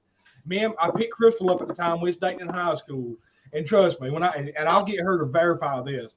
I was done 1 hour before everybody, and I scored 1175, and Crystal got a 980. And I said, "Yeah, do your fucking assignments and do your homework." And I said, I went in there and took that motherfucker like a champ, son. Walked the fuck out of there, went to the parking lot, got my damn. I had a Firebird at the time, a '77 Trans Am Firebird. Nah. Walked out there in that fucking Trans Am, put my boots up like I was Burt Reynolds and lit me a fucking joint, and I had me 3 or 4 cold beers in a cooler, and I said, "These fucking motherfuckers out here, look at me out here." You know what I mean? Because they graded it right then and there. When I did it, they had a little machine they stuck it through, and it just scanned it, and it just spit out the score. I know they didn't even necessarily recommend you take it later on, because I know my sister never took it, and she's 7 years younger than me. Hey, 77 Trans Am. Anyway, I just thought high school was a fucking big joke to me. Anyways, you know. Was your Trans Am an automatic or a manual? I was a 6-speed. They didn't have 6 speeds back then. It was either 4 or 5. I know that. 4. Yeah, it was a manual. It probably would have been a 5. Yeah. No, 5 speeds didn't come in until the 90s. I know the reverse was when reverse was where first used to be. Then you had first, second, third. So it's 4. Yeah. Yeah, they didn't put 5 speeds in Trans Am. I'm sorry, not the 90s. They didn't put 5 speeds in Trans Am until the late 80s. And it was a cheap little get-rag German 5-speed. Couldn't put up with the horsepower. So the good motor that they had back then, the 350 TBI, only came with a 3-speed automatic. Well, yeah, GM put that 350 in everything. Yeah. My very first fucking vehicle was a 1979 3-on-the-tree fucking Bronco, 4-wheel drive on 38s. The biggest piece of shit I ever fucking had. Jesus Christ, that motherfucker was a piece of shit. I was not good at the SAT. I did not do well. I took it twice. The second time after some preparation, and got an 1110. Shit, I don't even know what I got on mine. SAT. I I don't standardize test well. I really don't. My mind doesn't work that way. My mind tends to drift. I ain't taking a test unless you got me a cooler full of cold beer and some cigarettes. You can kiss my ass. Well, and I think, especially now, I think it's less useful than it's ever been before, because especially with them taking, technical training out of high schools, because nobody's got wood shop or metal shop anymore, or auto shop. I mean, they've pounded in people's heads for 40 years, and you can go to college and be whatever you want, but they never told anybody that does mean somebody's willing to pay to be whatever you want. See, that's the thing. When I was in school, they nailed it in your head. College is good and all this stuff, but all my teachers came from working class fucking people, like you said, welders, truck drivers, construction workers, people that own their own grade businesses, and they always nail our asses. Like, listen, when you get out to the real world, the laziest dipshit you could think of in high school was one of my friends in high school. He makes $250,000 a year now. He's an underwater welder. Yeah, that's what I'm saying. So, I mean, and he's a high school dropout. Oh, I know the fucking feeling. Hell, I quit. I quit halfway through my fucking senior year. I said, fuck this shit. I done had my CDL. I was already driving a dump truck for my damn uncle. I was making like $22, $23 an hour. Shit, I was making $800-900 a fucking week. I said, fuck this shit. I was like, man. And then my uncle said, go get your Class A, man, and you can start hauling fucking equipment for me. Next thing you know, 6 months down the road, I'm making 65, 70 grand a year. And here I am, 19 goddamn years old. I'm like, what the fuck was, or 18 years old, going, what the fuck was I thinking about going to high school? I should have just quit.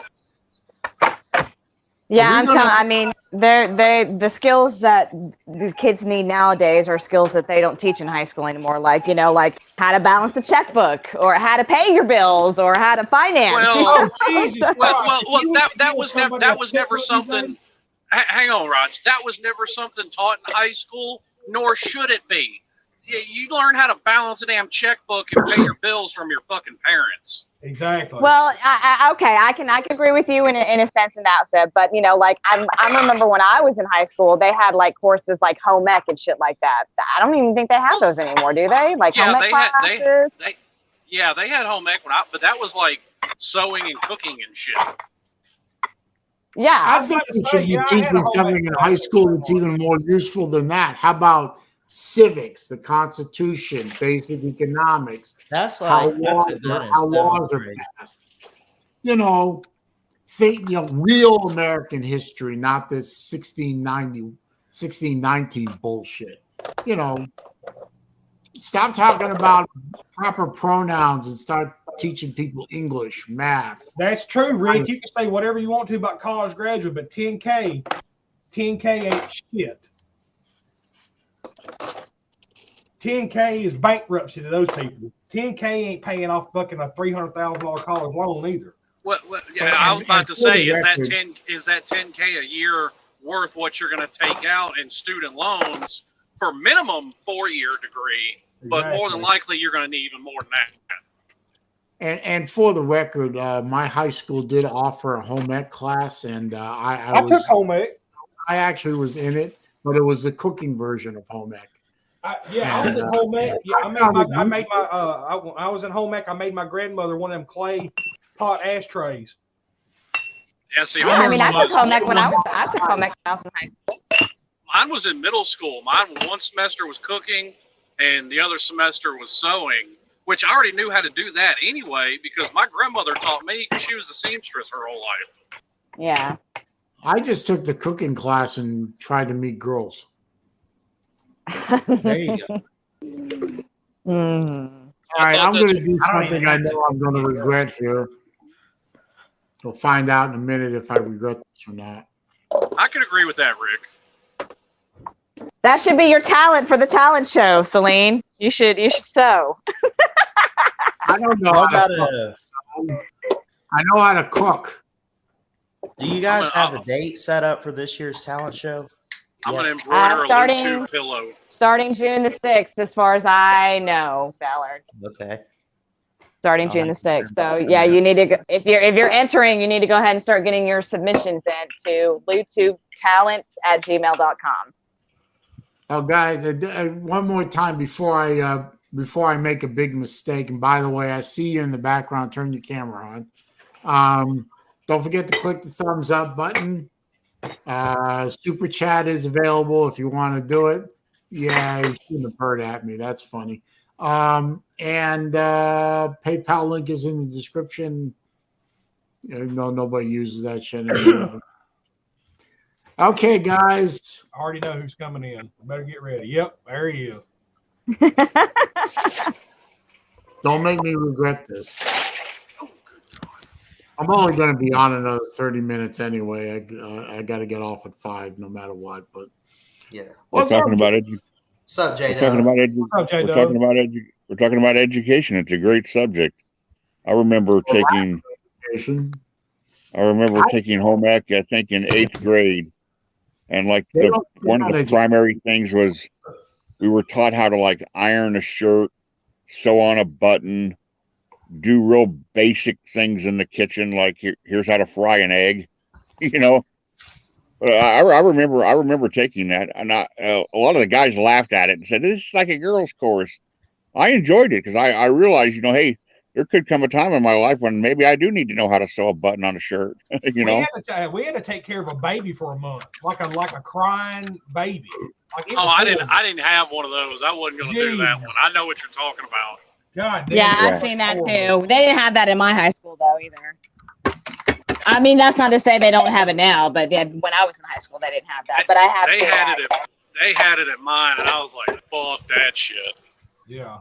As far as the home ec class I took, you had to do that. It was like like Jeff said, you had to learn how to iron a shirt, sew on a button, and then you had to go to a fabric store and you had to get 3 or 4 yards of fabric and you had to learn how to make an apron. And then they did the clay thing where you had to like I made my grandmother one of them clay pot ashtrays. And then, like you said, you had to learn how to cook and this and that. And then the last, I think, month, you had to take care of a fucking baby. And I was like, what? And they gave you a car seat. They gave you a stroller. They gave you changes of clothes, showed you how to change a shitty diaper. When the baby cried, you had to give it the fucking bottle of milk. And then it was a fucking nightmare. I didn't do that. All my home ec was just teaching you how to cook. I made a lemon meringue pie successfully in Florida in humidity. Anyone ever try to make a meringue in high humidity? That ain't easy. Yes, a lot of people. I remember you mentioned civics. That was I went to all boys Catholic, but that was a requirement. There were 2 required classes. You had to take a year of them as freshmen. All freshmen took it. And one of those classes was civics and the other one was Latin.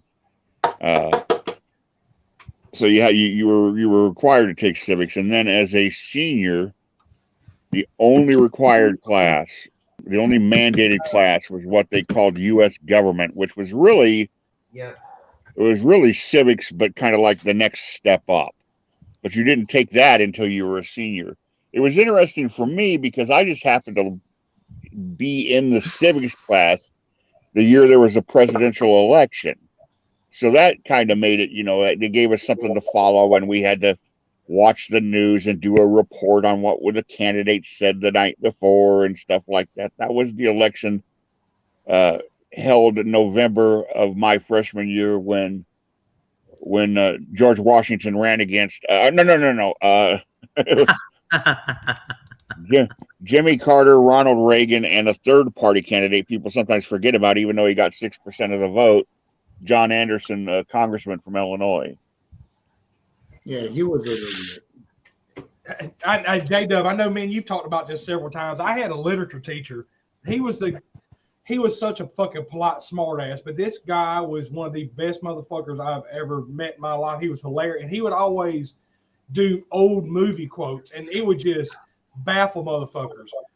There was 2 instances. One day we were talking, and somebody had wrote a letter. We had to write a letter to say, like, like a pen pal, or he wanted us just right to see how we would do it or whatever.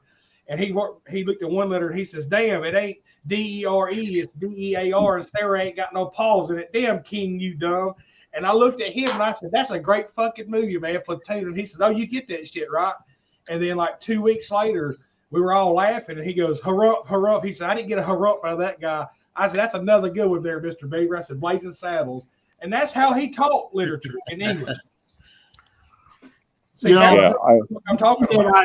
Being that I father of two, and comparing what I had to learn in school and my education to theirs, it was really kind of disappointing to me to see what my daughters weren't taught in school. For one thing, we were talking about cursive earlier. No, none of that. Both my daughters signed their name by just printing their names really neatly. I'm telling, that's the new norm. Yep. Yeah, but what really disturbed me was the complete lack of knowledge taught about America. I mean, yeah, and I'm going to get on my pro-America horse. So if you want to leave now, go ahead. Almost no history until very late in their high school. They weren't really taught about the process of lawmaking, government structure, really any of that stuff. I mean, I literally. One of my daughters came up to me one day and said, "Dad, what caused America to enter World War II?" And I looked at him. I said, "You got to be fucking kidding me." And this is a junior in high school. I mean, I learned about World War II in 6th grade, for Christ's sake. And see, that's where I would have a blow up with the school board. Well, I had a blow up with their school, but it was over a couple of different things, including that. But a junior in high school asking me, how did the United States get involved in World War II? And what was it about? And so on and so forth. And it's like, I sat down with them for about 3 hours and talked with them about the whole thing. And she said to me, they learned almost none of that in class. And that got a meeting with the teacher. I don't think it did a damn bit of good, but I had a meeting with their so-called history teacher saying, you couldn't go over the basics of things like, I don't know, the non-aggression pact between, in Europe, between Russians and the Germans. You couldn't have gone over the Japanese invasion of China that started their part in World War II. You couldn't have gone over, I don't know, Pearl Harbor. I mean, fuck, man. The Lend-Lease. Nothing about Lend-Lease. Nothing about American neutrality and how that affected none of it.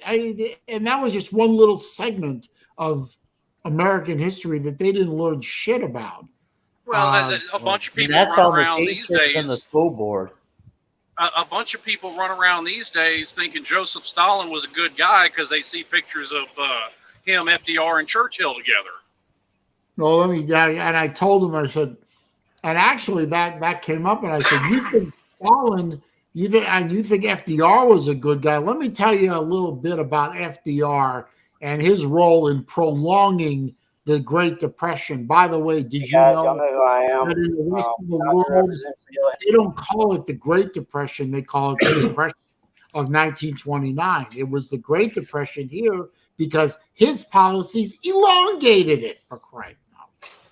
And I taught them I told them all about that, and they looked at me like, is this true? And I grabbed a book off of my bookshelf. I said, read this. I was blessed my sophomore year in high school to have a really outstanding U.S. history teacher, Mr. James Hahn, who believed that history came alive the more visual it was, that you'd be more interested in it if it was visual, and you didn't have like a lot of times you think of it like a history test.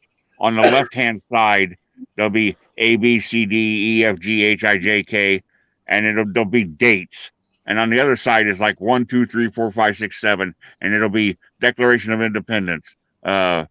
Kentucky joins the Union. John Adams dies, and you got to match up the letter. That's boring. That's rote. That's just numbers on a page. So very, very early in the year, he brought all his history classes out, one at a time, as they had the class.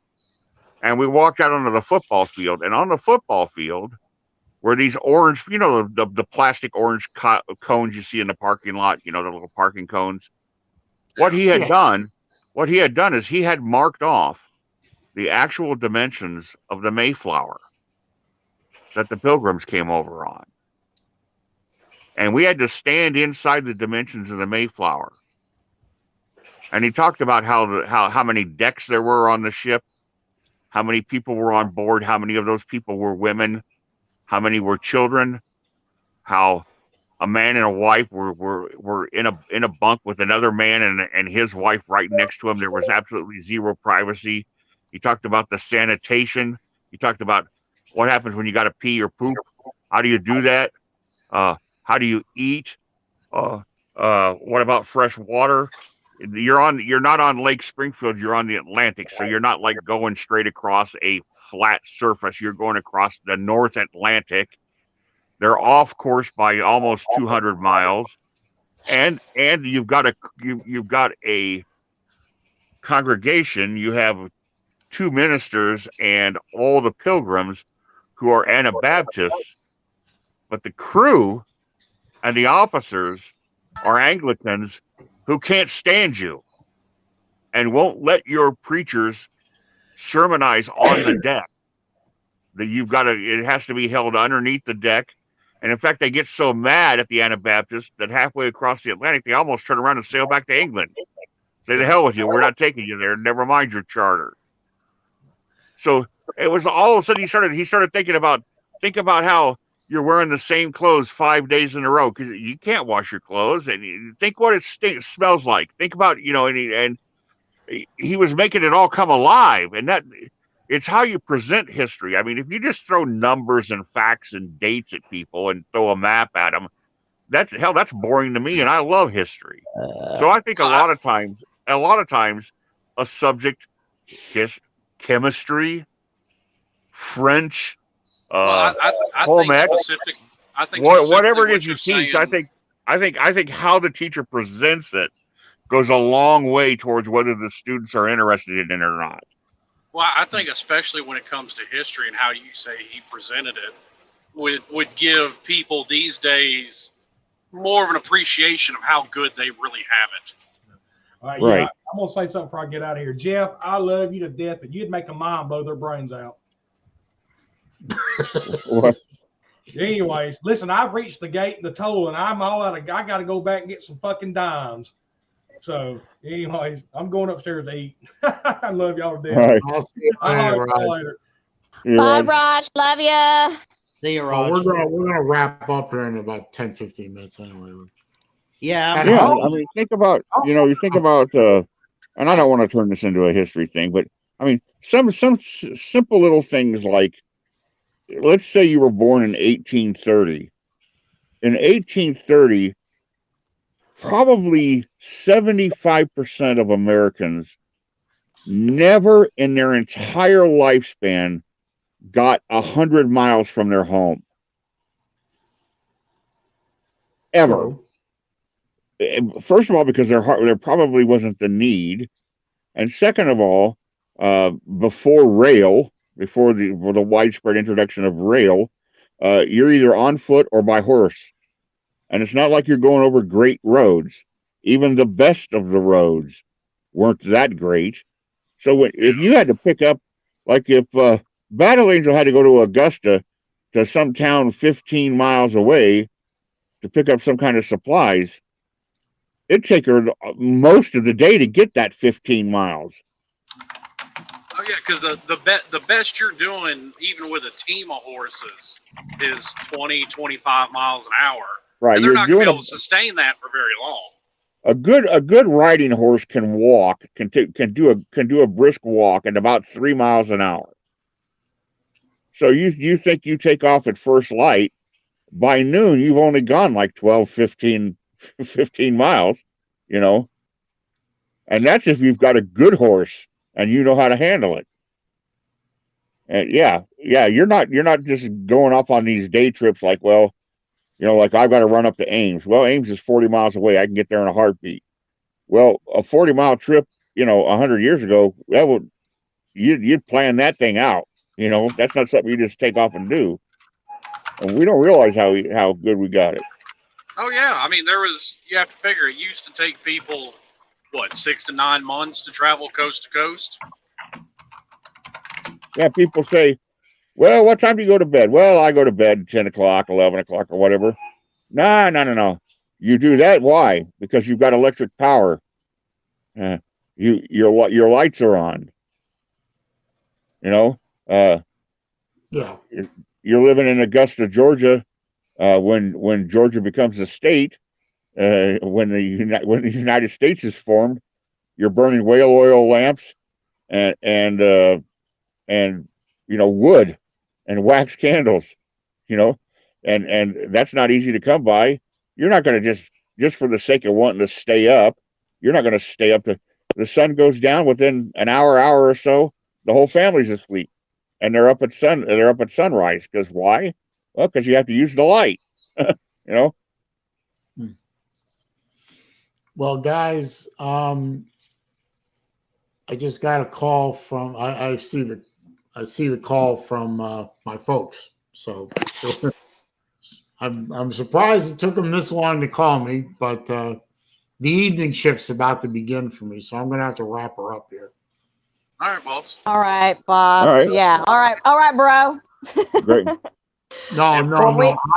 I'm older than Pete, so it's not bro, it's dude. It's bruh. Oh, sorry. All right, dude. Well, Oh, I mean, dude. we appreciate you staying on as long as you possibly could. So Yeah, dude. Well, Yeah. Enjoy these things. Like I said at the beginning of this whole thing, I love doing these live streams. It's a chance for me to talk with my friends. It's a chance for me to engage in the chat with my friends. It's just time. It's good quality time for me to be with folks I want to hang out with, even if it is virtual. yes. But Thanks for having us on. Yep. as much as I love all of you, I you know, it's family first. Oh, absolutely. We all understand that. I am going to try and be on this 24-hour stream. Yeah.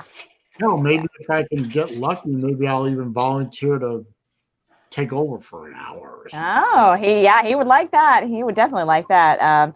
A quick little plug. Don't forget about Boss Babes at 6 p.m. tonight. So y'all head on over to TK's channel at 6 yes. when we go live. Yes, I'm glad you reminded it. Can't forget about the Ho Show. Can't forget about the host show. Yes. Yeah, the pros got to remember the hoes. That's right. Well, tell All right, TK Celine. I miss her. Everybody I will take tell care. her. Best All of right, luck to your Yes. best wishes to your parents, Celine. Yep. My kid just walked in. And we'll see y'all later. All right. Thanks, BA. Love you, Celine. Love you too. All right. Bye. Bye-bye. Okay, well, that's it for me for episode 96 of Wednesday Afternoon Live with me, SaleenDriver. Again, the show about nothing in particular. And if this show didn't prove it, then nothing will. Thank you all for stopping by. Thank you for all the thumbs ups. Thank you for all the good entertainment, the good chat, the good subjects. I will try and do it all again next week. That sort of depends on how things go with my father. We'll see what we can do. But until then, we will see you later. Have a good rest of the evening. Don't forget Boss Babes at 6 p.m. Eastern Time on the Tiger Cats channel. We'll see you again real soon. Peace.